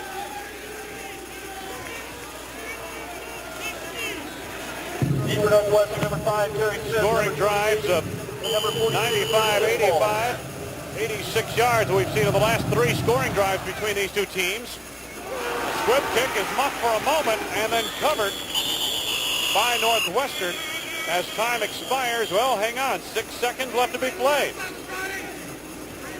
6 seconds still showing on the scoreboard.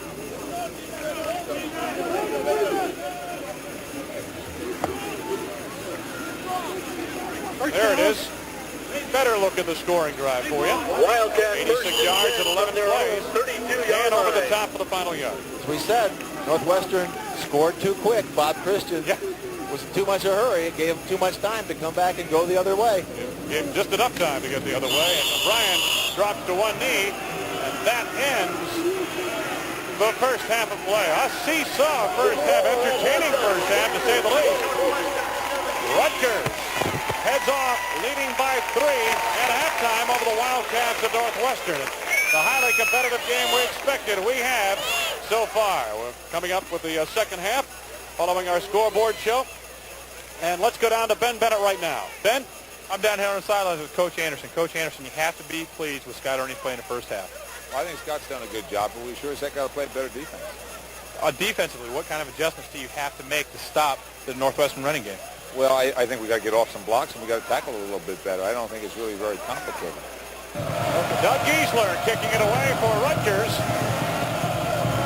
Terry Smith is the principal deep back. to return this kick for Northwestern.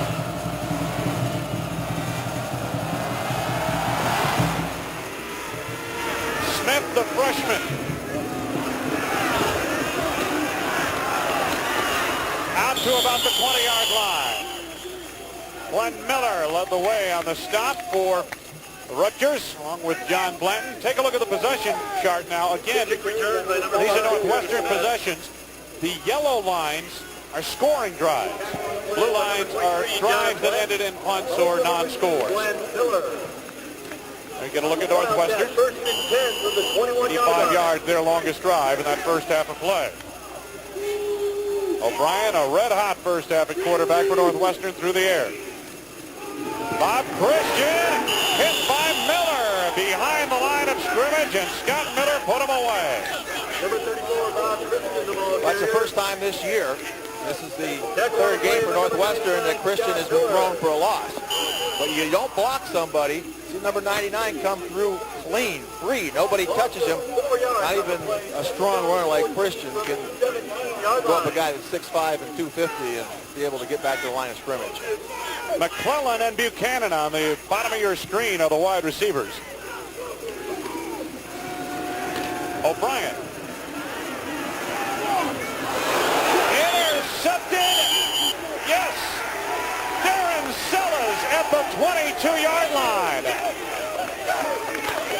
First down, Rutgers in Northwestern territory in the first big break of the second half. Goes to the Scarlet Knights. Big turnover. Now watch number 1, Richard Buchanan, just try to find an opening in the zone. Not there. I'll keep finding. Over here, now I'm open. Throw me the ball. Ball thrown behind him, but a great one-handed catch by Darren Sellers, who's their captain. Was a walk-on originally and really has led this team in tackles in the secondary for 2 years in a row. Scott Blanche, the tight end, number 87 in motion from the I formation on first down.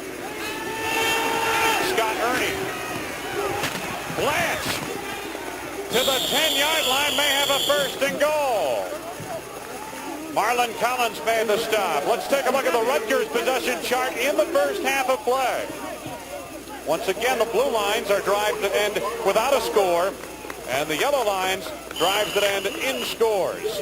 That first drive came off a mishandled punt return by Richard Buchanan, and the 95-yard drive of that 90-yard pass reception. 12 yards on the gain. First down for Rutgers. The 10-yard line. Mike Body. Some tough yards. Sutter made the stop. Good fill in that play by Sutter, but the previous play, Scott Blanche is maybe the last guy you'd look for. As far as being a receiver for Rutgers, he had one catch in 3 games. You're right. One catch for 4 yards. As a matter of fact, they started an offensive lineman, a center, Travis Broadbent, a tight end in place of Scott Blanche, who had been playing in place of Damian McGuire, the tight end who was a starter originally but has been injured much of this season. No backs. Scott Ernie. Intended on the play for Gary Melton, or so it appeared, but he and James Cann were right next to each other. John Ivelo had some of his friends were in the vicinity. That was intended for the AstroTurf. Yep, that was a throwaway. No one was going to catch that ball. Now third down for Rutgers at the 8-yard line of Northwestern. They're hoping to get a pick off that with 3 men to the right and bringing a 4th man over, but Northwestern's seen that on film. They're going to try it one more time. They might go backside. Again, no running backs behind the quarterback. Ernie tipped in the air and knocked away, and I believe Sanderson was the man who may have gotten a piece of the football. He or Boudreaux, and Boudreaux is the man that knocked it up into the air. Sanderson was also there. Good play by the Northwestern defense. Exactly what we mentioned. They may try to go backside, catching, overplaying, turn one way. This should have been intercepted right there, right through the hands of Frank Boudreaux, who usually rushes, but they dropped him off on this defense, and Ernie must have never seen him because he threw it right to him. Luckily, he's a defensive lineman and couldn't catch. 25-yard field goal for Doug Giesler out of the hold of James Garantano. And the kick is good. So Rutgers on an interception by Darren Sellers, giving them possession at the 22 of Northwestern. Move in for a field goal and extend their lead over the Wildcats to 6 points. Most people don't think about high efficiency till it's too late. But if your home doesn't have an efficient Heil furnace, you could be throwing money right up the chimney. A Heil furnace keeps you warm without freezing the rest of your budget.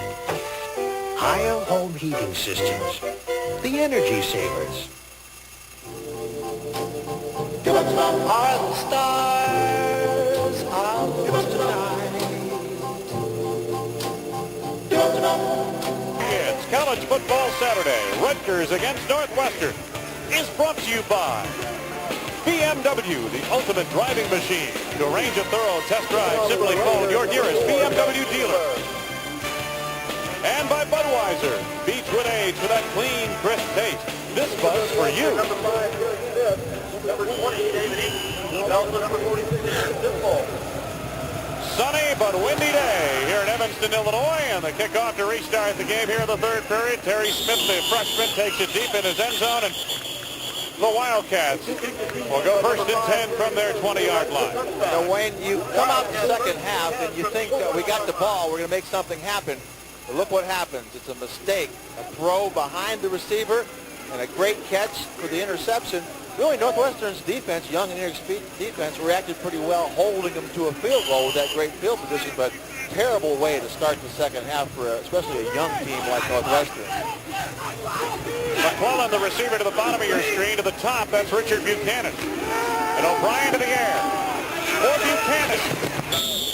Nicely done. A gain of about 7 yards. Allen forced him out of the far side. Buchanan, 4 catches, 41 yards now. Second down. It's a little bit less than 3 yards to go. 28-yard line. When in doubt, go to your big gun.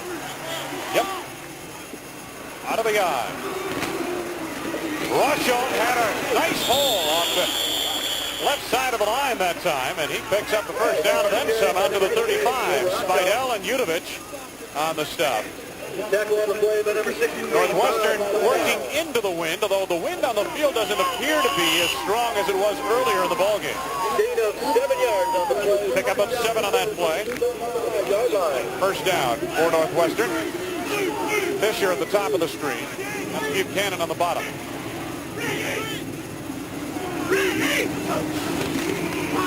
Christian gets a block from Darrell Best. Almost into the clear. To the 46-yard line. 19-yard gain. Sellers and McCoy pulled him down. Watch the pulling lineman. Talk about some pancakes. Watch this, right on his back right there. Number 82 put on his back. Best comes through. Shields. And just Christian follows his friend to the big hole. From the 46 of Rutgers on first down. The fullback, Ross Schultz, for short yardage. Defensively, a play like we just saw in that previous play, you can't turn your body like number 82 did James Jenkins. Now, he's a new defensive. He was a tight end his whole life. But then you give them the whole body to shoot for, and they will pancake you and lay you on your back. You got to keep your feet parallel to the line of scrimmage so when they hit you, you can give with them and then come back and make the play. Second down, 8 yards to go.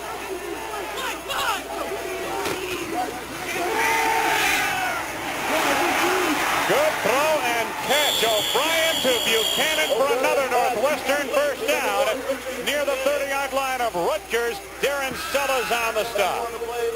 Well, they have somebody in his face, but they fake the option to keep him from going deep. Right by him. You see number 92 just could not, Sean Williams could not jam number 1, little Richard Buchanan. He did a little swim move on him. Yeah, that's a defensive move. Defensive lineman rushing. First down to the 30-yard line for the Wildcats in enemy territory. Christian, that play developed a little late, it appears. And right there to put him away, Bob Spidell. Looked like they were late on the exchange almost on that play. Well, it's the same play he scored a touchdown on. And Spidell did not go for the fake that time. Because really, it's a fake like it's going to be play action. Then you give it to him. Spidell did not take a step backwards as the linebackers did in the touchdown. He took a step forwards and hit Christian in the backfield. A loss of 1. Second and 11.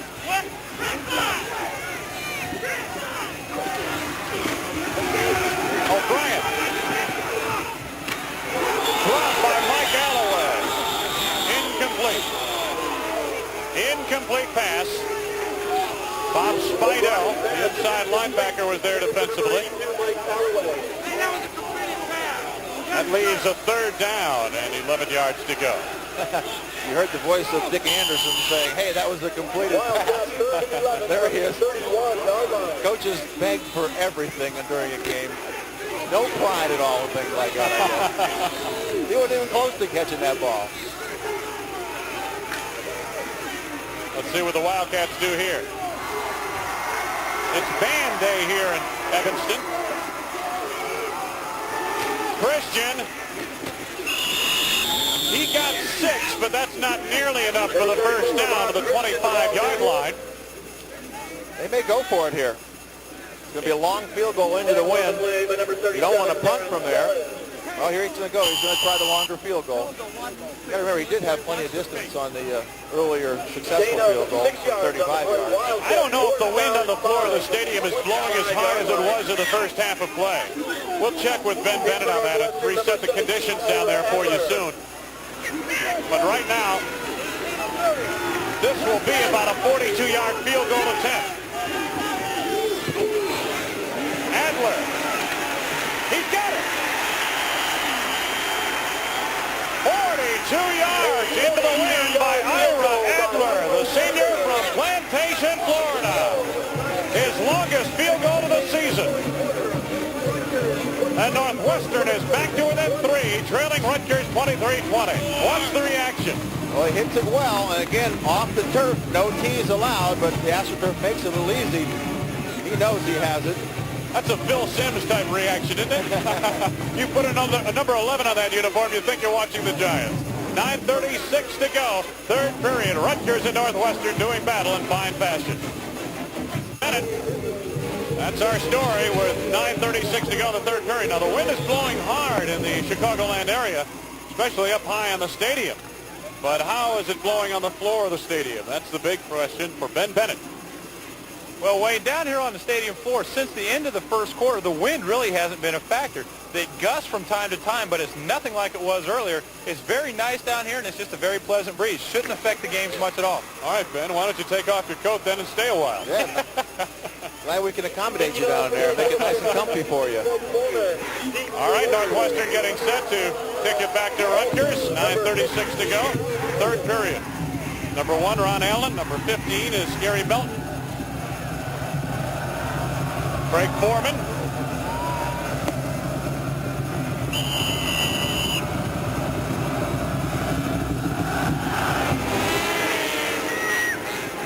This is Allen at the 10. Got a seam. Out across the 40 to the 44, and Sheridan Wilkes made what might have been a touchdown-saving tackle, 34-yard return. Let's take a look at what's going on around the country. 15th ranked Alabama really struggling with Kentucky this afternoon. Washington State trailing Wyoming in the first period of play. Illinois comfortably in front of Utah State in second. Texas leading SMU in the Southwest at the half. Jeez. SMU hasn't played in 2 years, and Texas is struggling with them. First down to the 44 of Rutgers, Scott Ernie. The quick toss and incomplete. Penalty marker down late on that play. Ivlo came up and made a hit. And there's Francis Pay talking with Ivlo and say, hey, what did you do that for? Well, that's one of their points of emphasis this year, is hitting people after an obvious incompletion. You don't get free shots in football.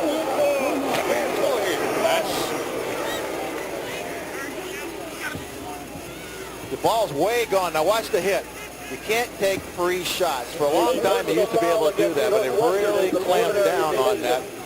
15 yards, and that you don't do it right as he comes out of the game right now. I think Francis has a little bit more to say to Mr. Ivelo. He had a lot to say earlier. He got a little more to say, but you don't make dumb mistakes like that. Coaches just hate that. It's an unforced error, so to speak. 15 yards puts it down to the 41-yard line of Northwestern. Yeah, what a place to do it, right in front of your coach. And he's not complaining. He knows it was a good call. Just a bad play.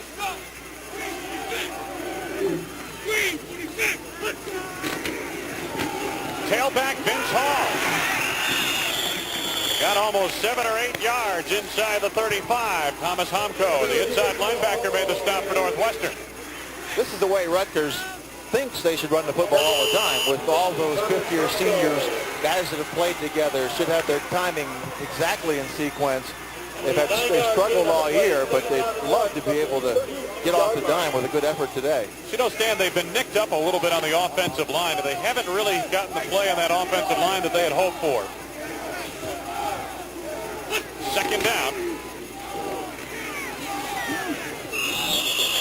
Dwight Giles, I believe, got just enough for the first down to the 30-yard line. Frank Boudreau wrapped him up for Northwestern. First down, Rutgers. Ivelo goes back into the ball game now for Northwestern. Sat out a couple of plays, and Robert Walton comes back out. Dick Anderson's team is a 1st and 10. Funny, Tyrone McQueen has had several balls bounce right off of him today, and he's their leading receiver. It's caught 17 balls, and he's not able to hold on to it today. There's Ivelo back in after that penalty. Vince Hall. Fumble. Believe they recovered, did the Scarlet Knights. It looked like Randy Jackson, the wide receiver, got on the football. Yeah, he was stripped as he went through the line, and Randy Jackson just happened to be alert and in the right spot. See the ball pop out right there as a hand gets on the football. It's free. And Jackson is just in the right spot. Previous to that, they had fumbled 4 times this year on offense and lost all 4, so maybe a little bit more alert. Second down now. Hall cuts it back.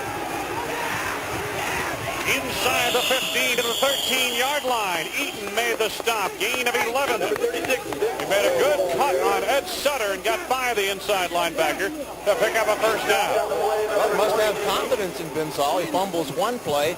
He pitches it right to him on the next play, which means he's got to catch the ball and then make the run. See, Sutter stays on his feet. That's good. Gets in the angle, but just misses the tackle. We'll talk about the inside linebackers having to make tackles. First down near the 13-yard line. On a delay to Hall. Not much there. Daryl Ashmore was out in front of that play from the defensive line, and Ed Sutter, the linebacker, the principal defender. Sutter, now he's not shaken up. He's got a problem with his shoe, I think. He came out of his shoe. It's taped on, so it's tough to get back on. But I mean, that's a nice comeback for him to miss one tackle. And you saw him that time was real intense in his concentration to put his helmet in the right spot and make the tackle. No gain. 2nd and 10 for Rutgers at the Northwestern 13. Scott Ernie. Pass dropped in the flat that time by James Cann. Ed Sutter is coming up to put a hit on the play. And Sutter's really played a good football game for him, despite the defense giving up 23 points. He's been in a lot of tackles, broken up some passes, just missed the tackle on that previous play and gave up big yardage. Rutgers with a 3rd and 10 outside the Northwestern 13-yard line.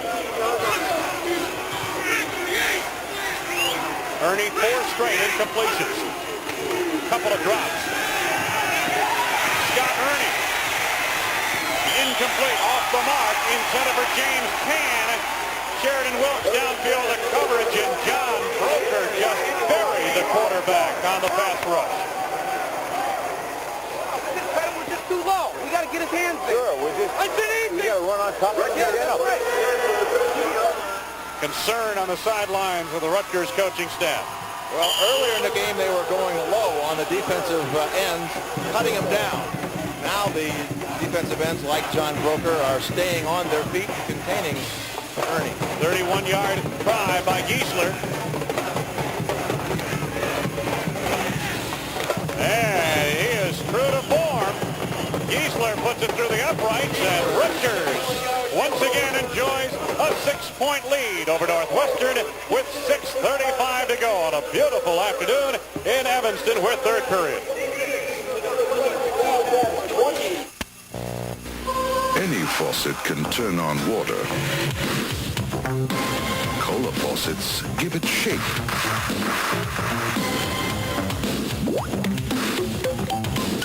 Change the flow. Once you turn on a cola faucet, you'll never want plain water again. See the bold look of Kohler at the E&B Distributor Showroom in Somerville, 725-6655. Serious about your golf game? Serious golfers come to Edison New York Golf Center for all their golfing needs. They know that nobody can beat Edison New York Golf Center's discount prices and incredible selection of brand-name golfing equipment.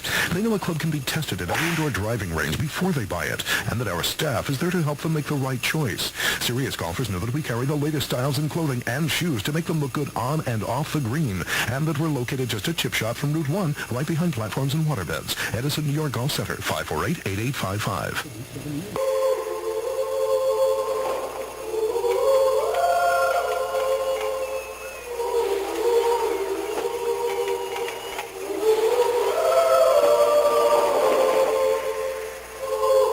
Presenting the perfect reconciliation between love of family and passion for driving. The innovative new BMW 5 Series sedan.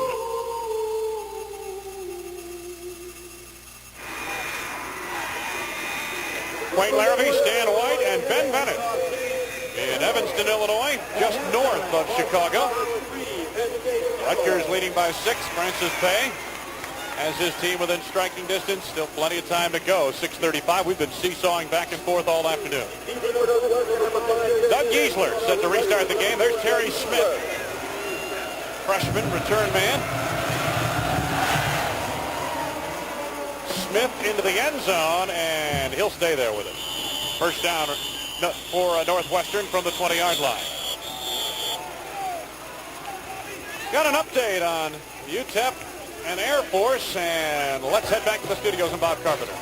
All right, Wayne Larrabee, Air Force 3-0 on the year, already 2-0 in the WAC, and Greg Johnson will take the pitch in the option around the right side for 15 yards, and the Falcons are all over UTEP. It's 25-0 in the second quarter. Air Force rolling. Wayne? All right, Bob, boy, I saw him play last week here at Northwestern, and he's some kind of back. They do more out of the wishbone at Air Force than any team I've ever seen playing that kind of an offense.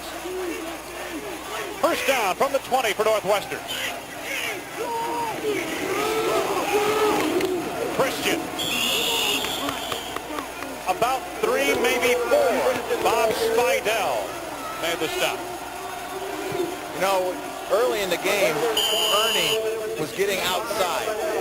When you contain the quarterback, you can really put a hurt on him. Look what John Broker does. Stays outside, and watch what he does to him. Whoa, he must have been a wrestler. That was a nice pin move on Scott Ernie. That'll make him stop rolling out real quick. Christian, 22 carries, 107 yards now. He's the high back, and here he comes again. He was hit originally by Sean Williams behind the line of scrimmage, who was able to fly forward across the 25 and leave Northwestern with a third down and about 3.5 yards to go. And old Bob Christian, it's got to be tough to get up on Sunday morning for him, huh? Many hits as he'll take out there on a Saturday. Especially on a hard field, a hard AstroTurf field like this. Ice bags all night. Third down. About 3.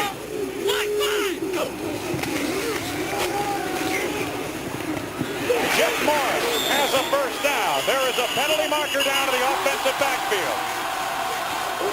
Marshall Roberts made the tackle in the holding area. Yep, sure is. And holding is the call on Northwestern.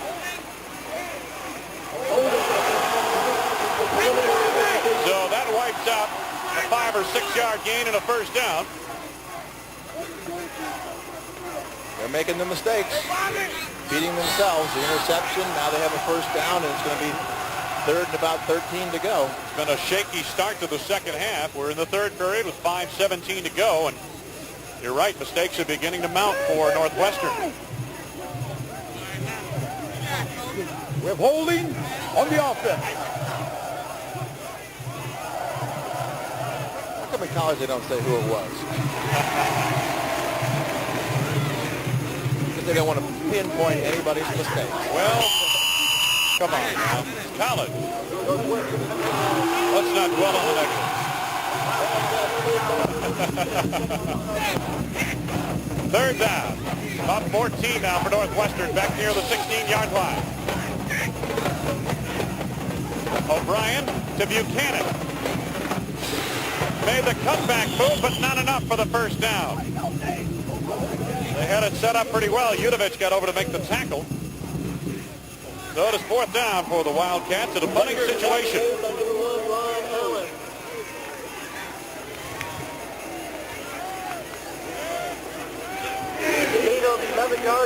Ed Sutter on in punt formation. Buchanan now 6 catches, 67 yards of the offense for Northwestern. Twin safeties back deep to receive this kick for Rutgers. Sutter. Marshall Roberts muffed it and then fell on it at the 43-yard line. Ball's been like a knuckleball to catch out there, these punts. Eaton and Whip covered for Northwestern. Take a look at the storyline of this afternoon's game. Rutgers first down and 10 from the 43-yard line. Ernie, 12 of 24. A couple of Northwestern turnovers have resulted in 10 Rutgers points. Jackson with that big 90-yard TD reception, and Christian 110 yards on the ground, pounding it out for Northwestern. And as it stands, Rutgers leads by 6 and has a first and 10 to the Rutgers 43. Scott Ernie. What a time. McQueen can't hang on again. He was popped by Hopko, but again, that's the catch a receiver has to make. You may be able to say, well, this cold front moved in. You remember it was 80 degrees here yesterday. Today it's about 50. It's the first cold day that they've had to catch the football. And the ball's harder. Your hands don't have the same texture to them they do when there's some warmth in the air, but still, you've got to make the catches. Well, and that pass was not an easy catch. It was thrown a little bit behind him. Second and 10. Ernie to Mike Body, who drops the football. My goodness. I don't know if we have a statistic here today for drops, but if we did, the total's beginning to mount for Rutgers in that category. Eaton had the coverage. Let's watch it again. Maybe you can call it the cold potato. It's right in. He just takes his eye off it and doesn't bring it in. Maybe he heard little footsteps coming from the outside, too, which tends to make you lose your concentration on the ball and start thinking about the joints in the body. Spoken like a true former linebacker. Third and 10. Ernie. Intercepted. David Eaton coming back with it for Northwestern. And the Wildcats trigger a turnover. They've got it on the 43-yard line. Jackson made the tackle. It's a good thing he did. They had a wall set up. Jackson was just behind him. Eaton never saw him. In fact, Jackson almost pulled the ball out from behind. But great anticipation by David Eaton. He saw the play develop, read the pattern, and stepped right in front of the intended receiver. First interception for Eaton. Now Northwestern with an opportunity. 3:52 to go in the third. They trail by 6. On the delay to Christian. It appears he has a first down. Sellers and Spidell on the stop for Rutgers. Another big turnover for Rutgers. Could turn a football game around. That's 7 interceptions in now 3 games for Scott Ernie. They're closing up for a measurement, I believe, here on the first down. See, well covered. They had him surrounded. He had 3 defensive men around the single receiver. And one of them is bound to get at least their hand on it. David Eaton got both hands on it. Yep, and hung on. Gain of 10 on the previous play. That's a first down for Northwestern now. The football near the 33-yard line in Rutgers territory. Francis Bay and company, they put some points on the board these opening weeks of the season. And they feel the defense is getting a little bit better. It will have to get a lot better by the time they start playing the Big Ten. Buchanan, the slot man at the top of your screen. Christian, tough yardage in there. Spidell and Miller make the stop. Still got about 4 yards out of that. 99, Scott Miller. Well, it's nice when you know you have an offensive back that if you just keep giving it to him, he's going to get you usually 3 or 4 yards if there's nothing there.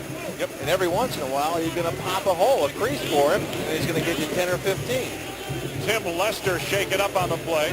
That's Tim Lester for Rutgers. The other outside linebacker, James Jenkins, was injured in the first half of play and has seen spot duty since, from what we understand. There's Dick Anderson, coach of Rutgers. Got several people shaken up here today. They have to be real concerned. As we said, they played Penn State in 2 weeks. This was their year. They probably looked at the schedule in the offseason and said, we start Cincinnati, Ball State, Boston College isn't as strong this year, and Northwestern. We should be 4-0 going into Penn State. Well, they've already tied 2 of those games that they thought they'd win.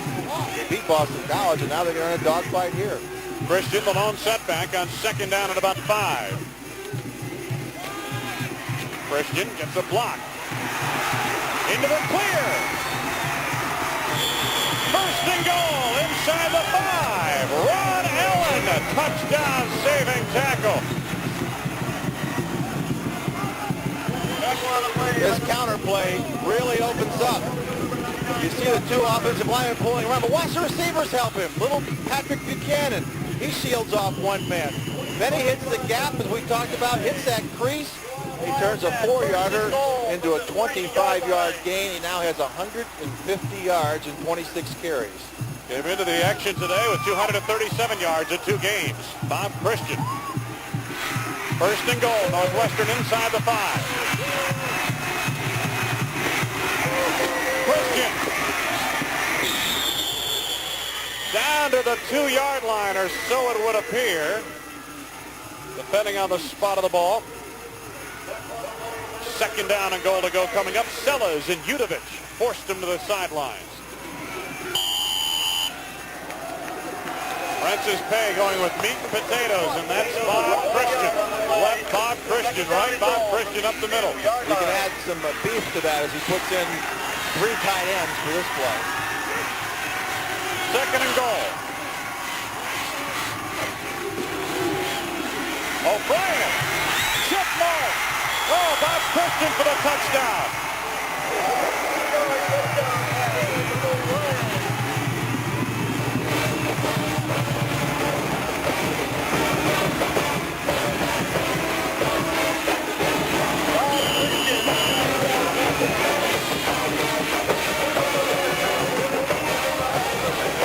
Bob Christian on the reception.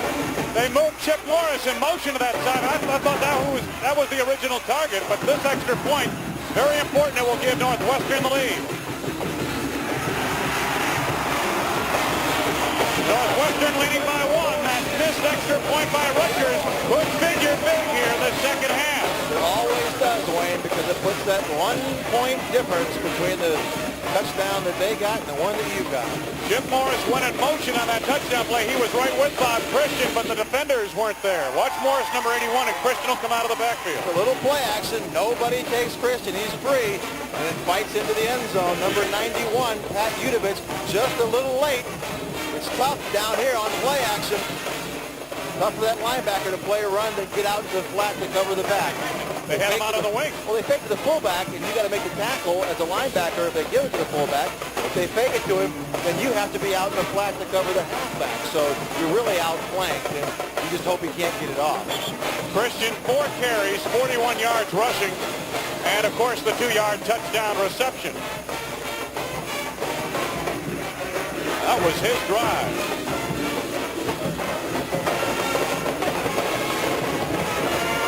Northwestern leading by a point.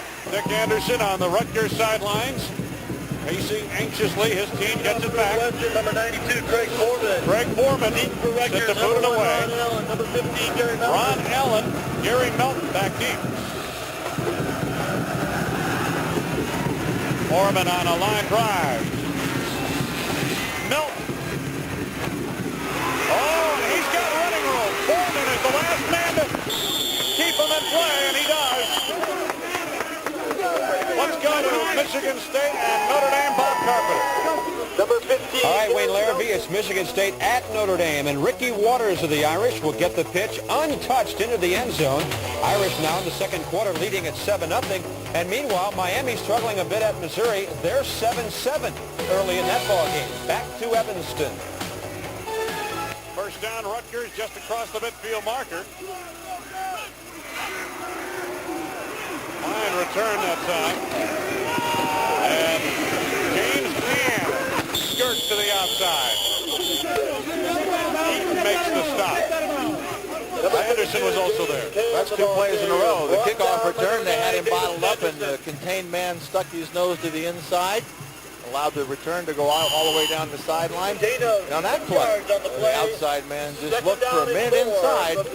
The back bounced to the outside for 6 yards. 43-yard line. David Eaton. Been a busy man of that secondary.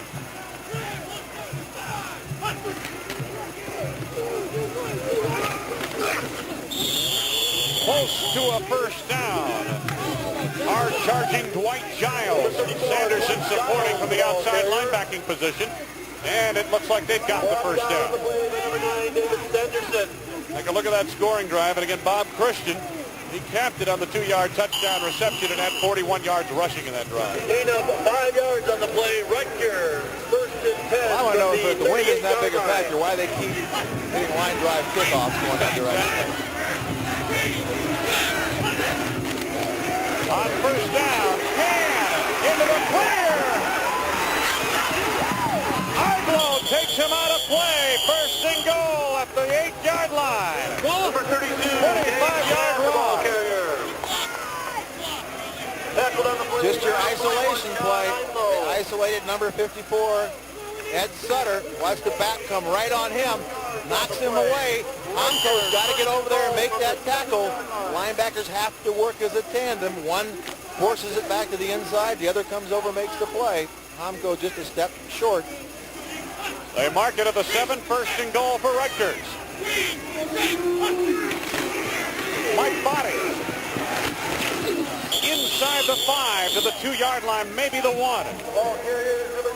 Honko on top of that play, but the principal defender was David Sanderson with help from Dan Breveletti. Well, they're working on the inside linebackers now. Again, they went with the back leading on Sutter, and Sutter gambled to the inside and got knocked down, left a huge hole. Second down and goal to go. They spot it just outside the 1-yard line.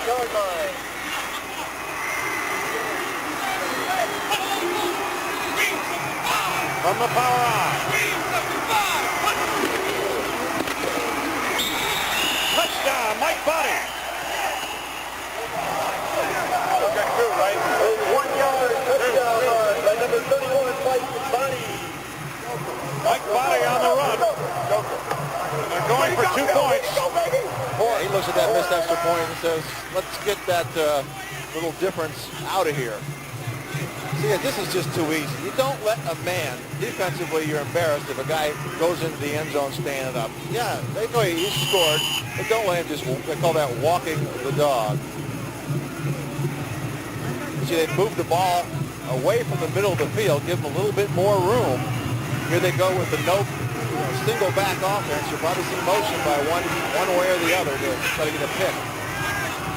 Timeout called by Scott Ernie. First time out of the second half with 21 seconds to go in the third period. Apparently, Stan, he saw something that he didn't have the personnel for, or maybe not the right play. The defense that they showed him, they didn't have the time to get the playoff with the 25-second clock. A lot of times you'll see that. They decide, well, we're going to go for 2. Okay, and that decision takes a little bit of time. Then they decide, what play are we going to run? By the time they get all that that into him. You look up at the clock and you see he doesn't have time to run the motion and then get the snap before the 25-second clock has expired. Hey, Mike, come out. Hey, Jimmy, are you all right? Right. Gary's in motion? No. You're going to put the tailback in motion. It's like 184. It is Wayne Foy. Yeah, Jimmy was on the right. No, what's going to happen is tight end to the block on the left. Jimmy was on the right. Tailback is right on the left. Right. Right. That's why I got point. Come on, Scotty boy. Scott didn't understand the play, Stan. Apparently. Well, he thought one man was wronged up on the one side. This is why they're going for two. This is way back at the first score of the game, back at the first period. Watch him cave number 64 in, and 6'7", Darrell Ashmore gets his hand up. That's why we're looking out here and seeing the no back set by Rutgers.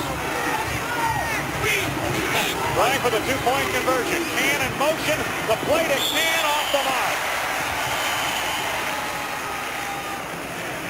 So now they're two behind in extra points, so to speak. Rutgers on the scoreboard at the moment, though, enjoying a 5-point lead with 21 seconds to go. Let's watch this from the ground level. Well, Can's wide open on this play. It's just not a good pass. All he has to do is hit him. I know it's hard to throw on the run, but you have to hit a man wide open on a two-point conversion play. Poor coverage by Northwestern, but even poorer execution by Rutgers. Nick Anderson, things not getting any easier, though his team has the lead at the moment. But Northwestern well within striking distance, and so far Rutgers has not proven that they can shut down Northwestern effectively here this afternoon, or at least not on a consistent basis. That's been a track meet. We saw over 500 yards of offense in the first half combined by both teams, and obviously that translates into well over 1,000 yards per a game. 21 seconds to go here in the third, but I'll tell you, Francis Pay has had concerns about his defense in the fourth period of play. That's where the breakdowns have really occurred. They were worn down by both Duke and Air Force. They were in the ball games, in both of those games, in the third period of play, right through the third period. But the fourth period proved to be the downfall. Giesler restarting the game. Smith from the 5. Still on his feet. Taken down by Darren Sellers on an undercut move. Fine return out across the 30-yard line. Don't forget, coming up tonight, 10th ranked Syracuse against 13th ranked Pitt. And again, an early loss by Penn State. This game will be a very big one in deciding who will battle for the Lambert Trophy awarded to the top team in the East later this season. Important game between Syracuse and Pitt. You'll see it on ESPN tonight at 7 o'clock. Northwestern on a 1st and 10.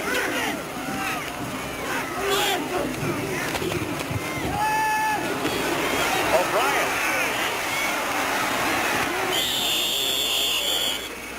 Maybe 2 yards on that play. Spidell recovered as the third period comes to a close. I'll tell you, if he's worried about his defense in the fourth period collapsing, they already give up 27 points. 32 points. If they give up more, they're really in trouble. Fourth period coming up. Northwestern will have it on a second down when we resume. Here in Evanston, they invite high school bands from around the area to perform at halftime. And I'll tell you, the youngsters provide a lot of enthusiasm here on a college football Saturday afternoon. Second down and 9 for Northwestern at the Wildcat 34.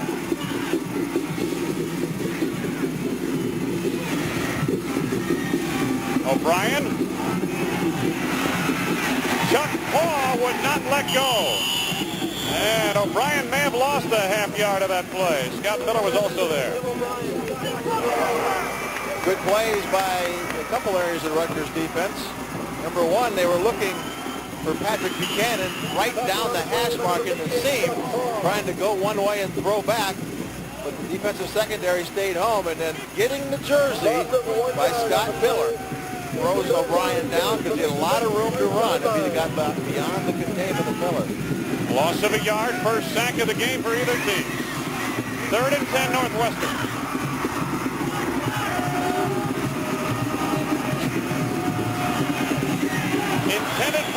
Buchanan. And that was O'Brien's pass. A tough throw for the quarterback O'Brien, who had to thread the needle in between Darren Sellas and Pat Utovich. Well, you know who he's going to go to in that area. Pat Utovich and Darren Sellas, they say, we're staying with you the whole way. One in front, one behind. I think Utovich got a hand on it, and Sellas got a helmet on Buchanan. When safety's back deep for Rutgers, it's Sutter in punt formation. It's off an end-over-end line drive kick. On the court. To the 34-yard line. Matt Witt on the stop. 13:59 left to go. We are early in this, the fourth period of play. Rutgers leads Northwestern by 5. These people never thought of themselves as high. College football Saturday. Rutgers versus Northwestern is brought to you by Ford and your Ford dealer. Have you driven a Ford lately? By Anheuser-Busch. We brew our fine quality beers to be enjoyed responsibly. Remember, know when to say when. And by State Farm Insurance. Like a good neighbor, State Farm is there. First and 10, Rutgers. Vince Hall went literally nowhere. Ed Sutter collared him down. Number 36, Vince Hall, the ball carrier. Stop the run. Your inside linebackers, as a tandem, have to make tackles. That time Sutter did. There's been times when they haven't, obviously. Pickup of 1. A 1-yard gain on the play. Second and 9 for Rutgers. Here's a look at the Northwestern defensive unit. Very young unit.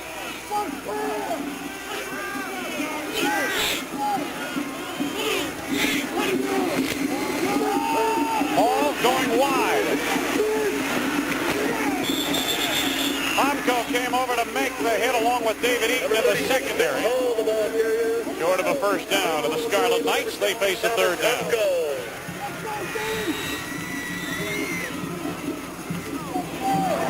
Right. Gain of 4 yards on the play. Rutgers coach. Third down and 5 from the 39-yard and the line. signals from the sidelines to quarterback Scott Ernie. Third down and about 5. Ernie on a keeper. Not enough. John Iblow's hit may have denied him the first down, depending on the spot of the ball.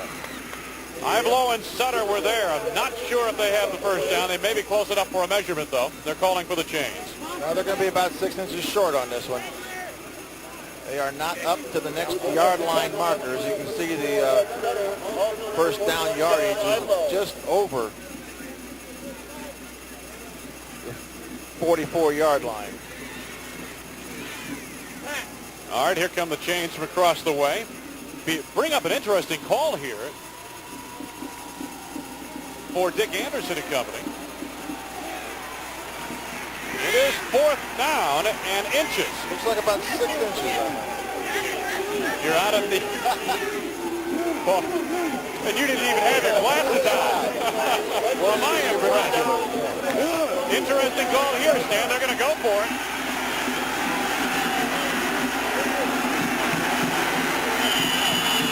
Fourth down. From the power eye.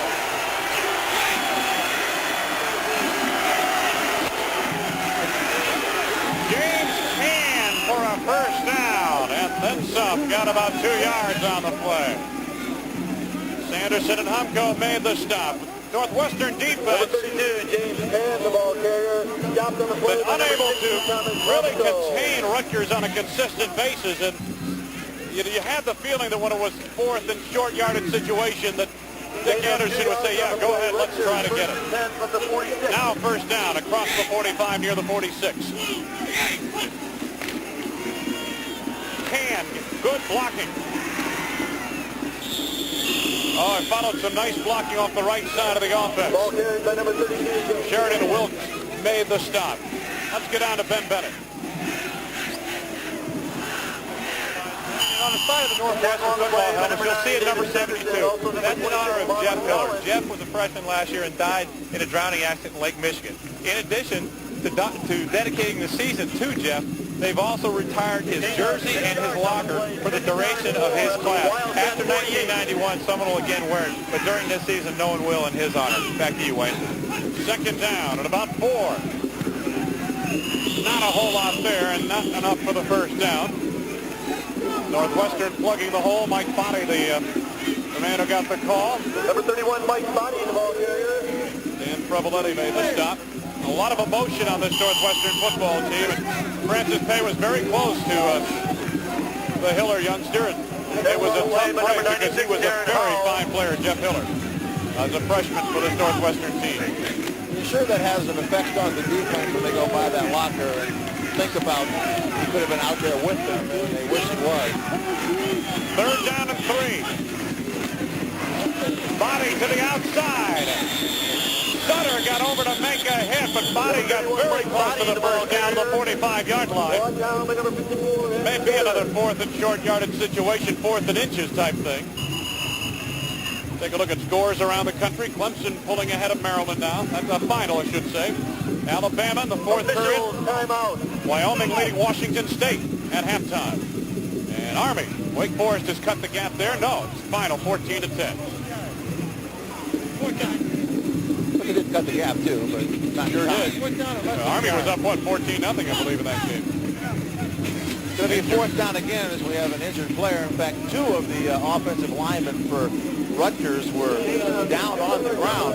This one, Jeff Erickson, center. Now remember, his backup was Travis Broadbent, who they moved to tight ends. Right. Will they put him 86 in at center now?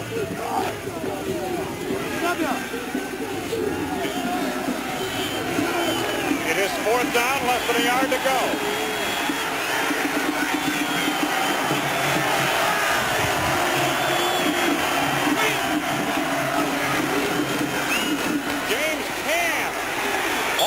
Broke loose for all of it.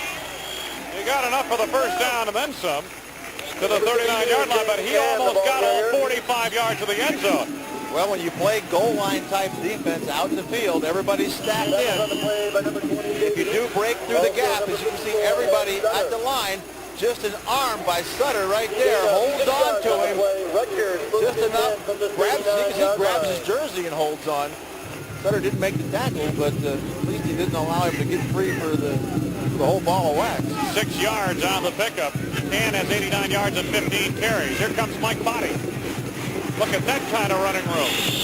This is where Northwestern has been breaking down in the 4th period. David Eaton, Matt Witt made the stop. Let's go back to Bob Carpenter for an update on Michigan State Notre Dame. All right, Wayne, and at Notre Dame, watch Ricky Waters. Option left. Tony Rice almost fell down on the play. Got the pitch, and he will go 53 yards. It's the Irish longest run of the year so far. Second quarter, they're on top, 14-0. Back to Chicago. All right, thank you, Bob. I tell you, Michigan State plays a ball control type of offense. It's tough for them to catch up from 14 points down. They lost the football. Wildcats have it.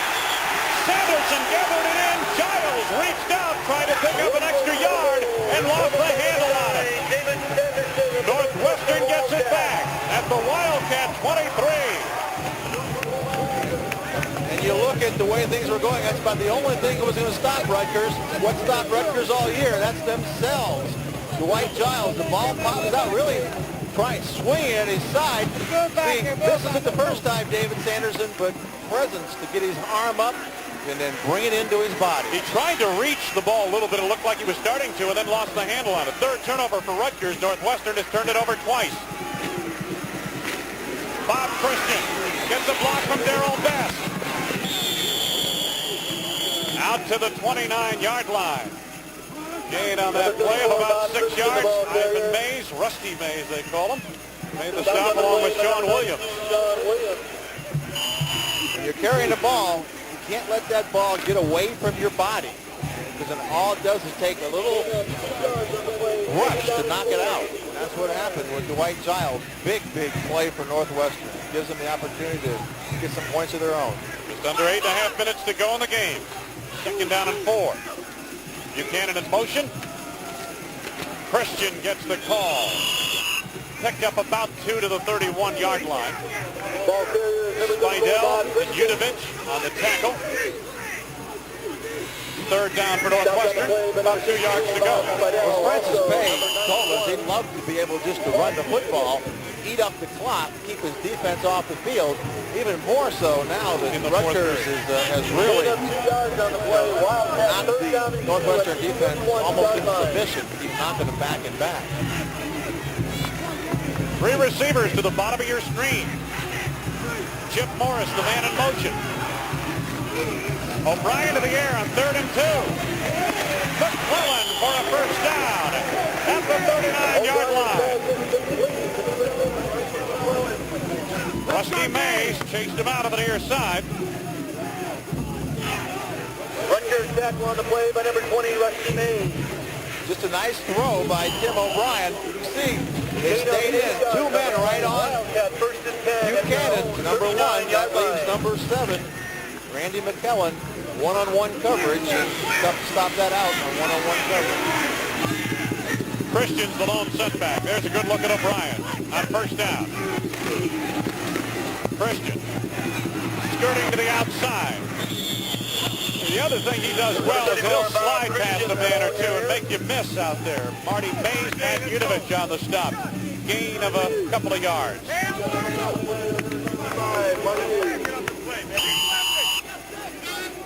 7:15 left to go.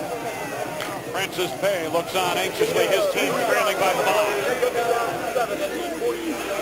Mark Benson, a wide receiver, inserted in place of Chip Morris, another wide receiver for Northwestern.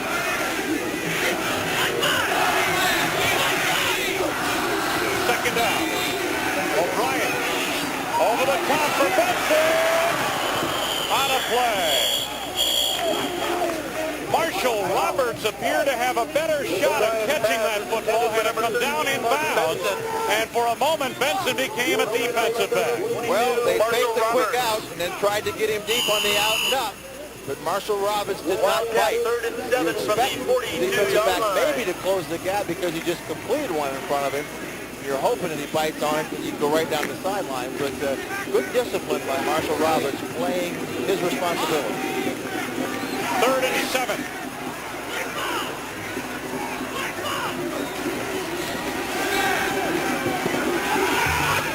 Benson. First down at the 49-yard line of Rutgers.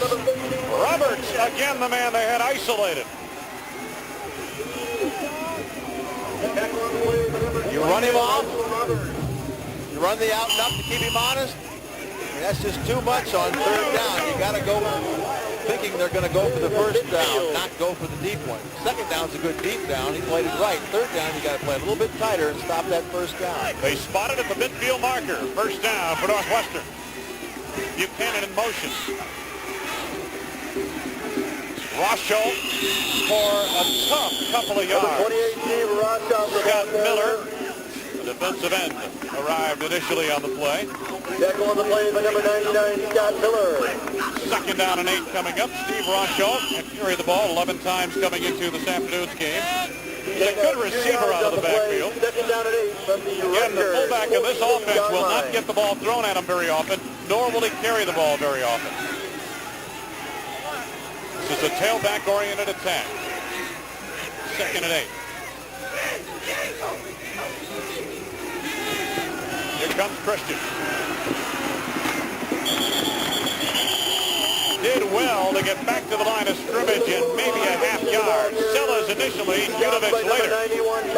Sellers hit him early on in that play near the 50-yard line. He's able to make him miss, but Udovich came over to put him away. Christian 163 yards today on 31 carries. He also scored a touchdown. I wonder why they've taken Richard Buchanan out of the game, but they put in Chip Morris, who's almost 200 pounds, to crack back.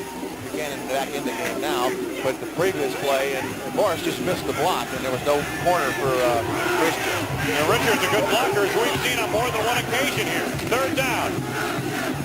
Pitch is off the mark. Christian covers, but it is 4th down in a punting situation. Looked like a broken play from the very beginning, Stan. Well, no, it was the option play that was going to be the end around. but nobody blocked the end man of the line. He got to the quarterback as he was pitching it to Buchanan on the end around play. See Buchanan in the slot. He's coming for the end around, and the ball is tipped. Luckily, Christian fell on the football. Sherwa in punt formation does catch the sideline this time on a line drive kick. And no return. Rutgers will start from its 14-yard line. 4:44 to go in the fourth. Rutgers still leading by 5. Have you driven a Now, during the official Ford clearance, get low 2.9% financing. We are at Dyke Stadium in Evanston, Illinois. Rutgers takes over with 4:44 to go. And they will try to ram it right down Northwestern's gut. Run out the clock. James Can. Omko came up to make the play. Boy, I tell you, Rutgers, especially in the fourth period, Stan has been getting a lot of yardage off the flanks. And that time, Omko came up to close the gap. Well, first down is the key when you're trying to run the football. Now it's second and long. I mean, that's a lot better for Northwestern, obviously, than what Rutgers has been doing. A big first down play makes Rutgers think about what they have to do on second down. 2nd and 10.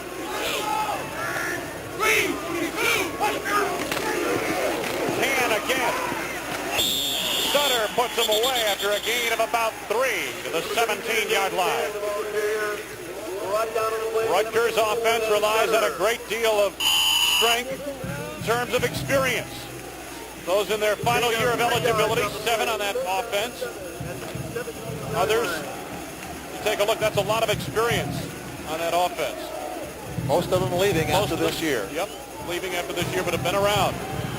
That's the kind of the experience there is what they hope will carry them through in a fourth quarter like this in a tight ball game. Scott Ernie on 3rd down. Jackson! For a touchdown! Randy Jackson, 83 yards! They rolled one way through, back against the grain once again. And Jackson on that pattern works it for what, his 5th catch of the season on that particular pass play. 2 catches, 173 yards. He had 3 for 141 going in today. We'll have to get Marty Arnoff, our statistician, to figure out what his average. I can't work with numbers that big. Jackson, they've all been on that play. Yes, roll one way. Last night. Throw back. It's killed Northwestern today. Before that touchdown, Scott Ernie had completed his first pass of this half, but had missed on his last 8. And then he strikes for the big number. They're going for the 2-point conversion here. Ernie under pressure. Omko, the linebacker, broke through up the middle. Let's go. Rutgers leads by 11. 3 minutes, 17 seconds left to go. Nick Anderson urging his Chargers on as they lead the Wildcats. 3 minutes, 17 seconds remaining. Sunoco Ultra Service Center dealers want our sign to mean special service. We're specially... Fool me once, shame on you. Fool me twice, shame on me. This has been a play. This is the 3rd time, so I don't know what you say on that one. As Ernie rolls and then throws back. Now watch number 49, Sheridan Wilkes, make a big gamble right here, miss it, and Sanderson just not quite deep enough to make up for Wilkes' gamble. That play, and that's Randy Jackson's play. I mean, that's what he's caught all year. Now see if we get a jam here. Again, no jam by Sanderson. It allows him just to run down the field. He's got to play 32 and 83. He's caught between. He can't get to either one of them. The ball got to Jackson. Jackson got to the end zone. Once again, that play, Ernie rolls one way, throws back against the grain to the far sidelines, and Jackson out there. Look at his statistics for the season. Whoa. Not a bad average, 62.8 yards a catch. I think that would lead the nation, don't you? Might be a record. Keep it up.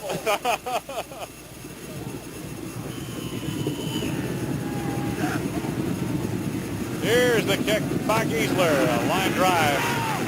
Cornered by one of the upbacks. Rochel across the 30, and a penalty marker is down as Rochel goes down near the 35. Jerry Dennison made the tackle. Take a look at what the penalty will be. Flipping the call against Northwestern. Flipping against Northwestern is the preliminary indication. Let's take another look at that play from the ground level. This is what you see if you're on the field, the roll. Now see the defense all react to the near side of the field? All except one man. That's Randy Jackson, who's way down the sideline. Number 49, Sheridan Wilkes, just could not recover the ground. There's who covered the ground. Covered it all. What a day he has had.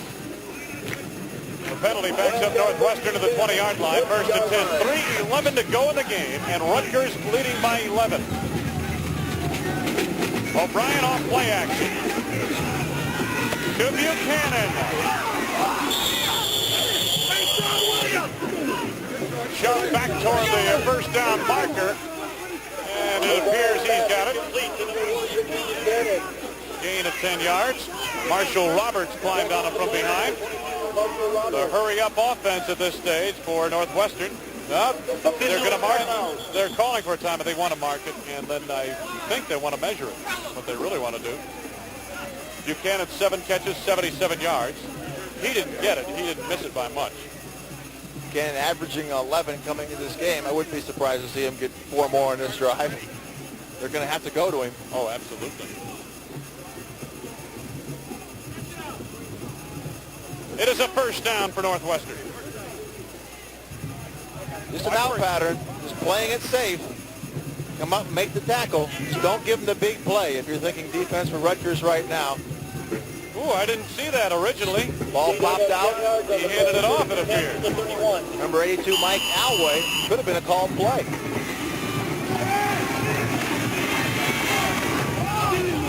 Buchanan again with another first down up near the 46-yard line. Marshall Roberts has been very busy in that secondary. And here comes Richard Buchanan limping off on that play, 15-yard gain. Remember, he had an ankle injury earlier before this afternoon. 15-yard gain on the play. Wildcat first. Boy, if they lose him for this drive, it could be a real crimp. Usually run those off, but they'll hurt like heck tomorrow. Leading receiver out of the game for Northwestern as they try to battle back. O'Brien gets it away to Christian, and not enough for the first down, but he is over the midfield marker, and Spidell latches on to the stop. Again, the clock is what Northwestern's fighting right now. Rutgers is more than willing to give them a little dump offs to the back and come up and make the tackle. Northwestern has 3 timeouts remaining on second down. O'Brien again in the air.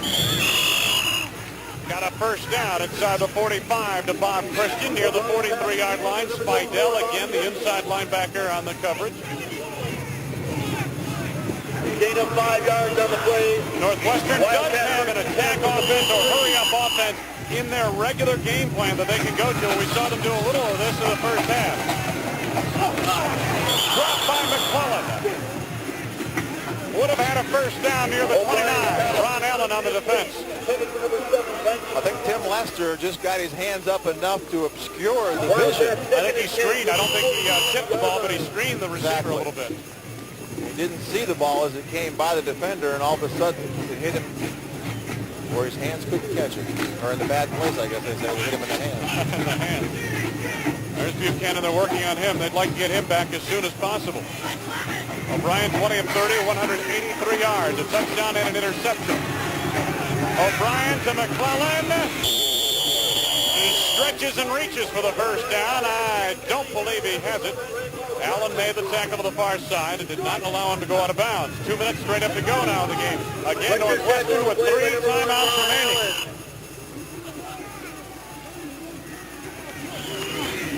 O'Brien on 3rd and short. Christian makes the catch. Spidell the tackle. And they've got first down yardage down at the 28-yard line. Let's go down to the sidelines and get a report on Richard Buchanan. from Ben Bennett. Ben? Well, Wayne, the report is that he hasn't actually twisted the ankle. It's a muscle or a bone on top of the foot. He's going to try and go back in. He wants to help his squad out as much as he can. Back to you, Wayne. McClellan makes a big catch over the middle. First and goal inside the 10-yard line near the 6. Vaughn McCoy, Ron Allen on the stop. 22-yard gain. Timeout Northwestern now. I would think they'd want to save all their timeouts to stop the ball. 22 yards on that defense, stop the clock on McClellan defense. shaking up on that play. They're starting to run out of receivers now. Each team with 2 timeouts remaining. Timeout Northwestern. Minute 37 to go. We'll return to Evanston with Rutgers leading Northwestern. At Dyke Stadium on the campus of Northwestern. Should the Wildcats score here, you've got to figure 2-point conversion try. Oh, yeah. Well, a single point does them no good at all, because either way, you're going to get 2 touchdowns to win. You get within 3, a desperation field goal could do you some good. Injured receiver Richard Buchanan trying to loosen up. To give to Bob Christian. Nothing there as he tried a counter move off left guard. Roberts filled in from the secondary on that play. Get up slow. That's what the defense will do, and Tim O'Brien's trying to pull people off. Set up the slot to the near side or bottom of your screen. O'Brien to the end zone. Off the hands of Fisher, incomplete on a leaping attempt. Ron Allen had the coverage of the back line of the end zone. Now it's a 3rd down and goal to go near the 7-yard line. It's all moot if they don't score the touchdown. So there's Richard Buchanan, number 1, the nation's leading receiver. They're taking some time now in getting this play in.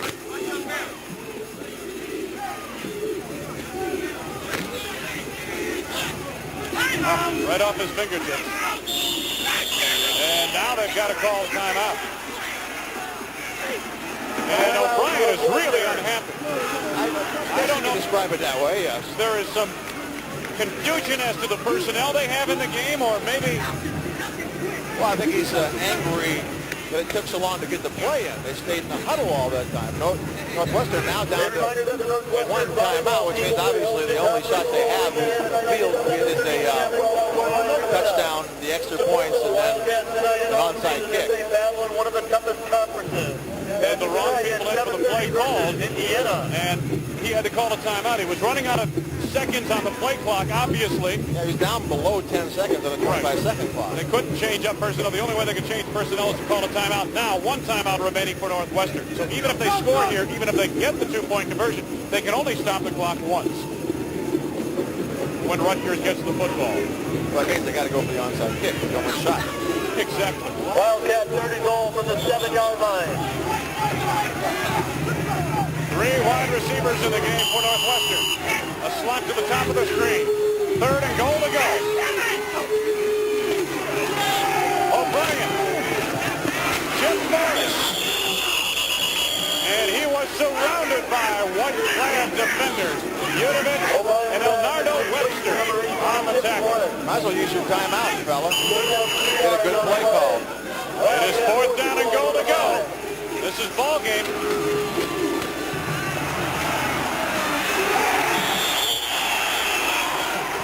Pat Udovich made the sack, but credit the coverage downfield.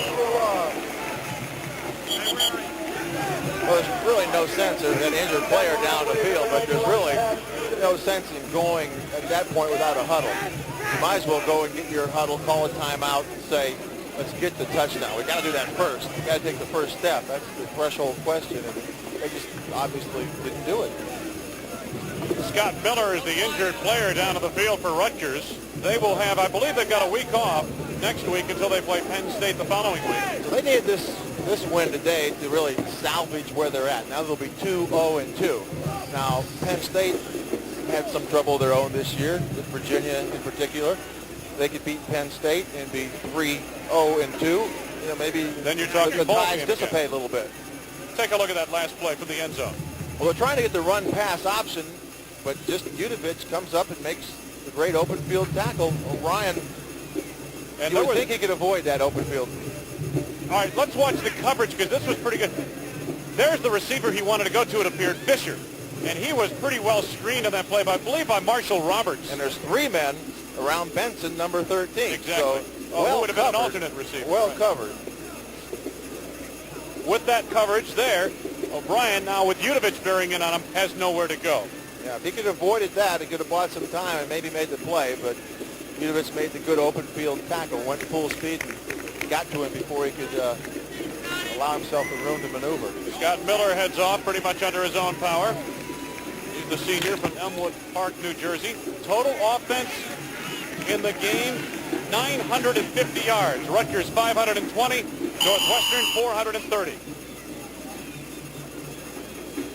Scott Ernie has 308 yards passing. Christian at 162 yards rushing here today. Rutgers just trying to kill the clock here. Ernie drops to one knee. Time winding down. Northwestern still has one timeout remaining. On the scoreboard at least. They did not take that timeout on that 4th down call as you suggested they should. And they're going to let the clock wind down. You can't take it home with you. Nope. You can't use it for the next game. 2nd down coming up, and the final seconds ticking away here at Dyke Stadium in Evanston, Illinois.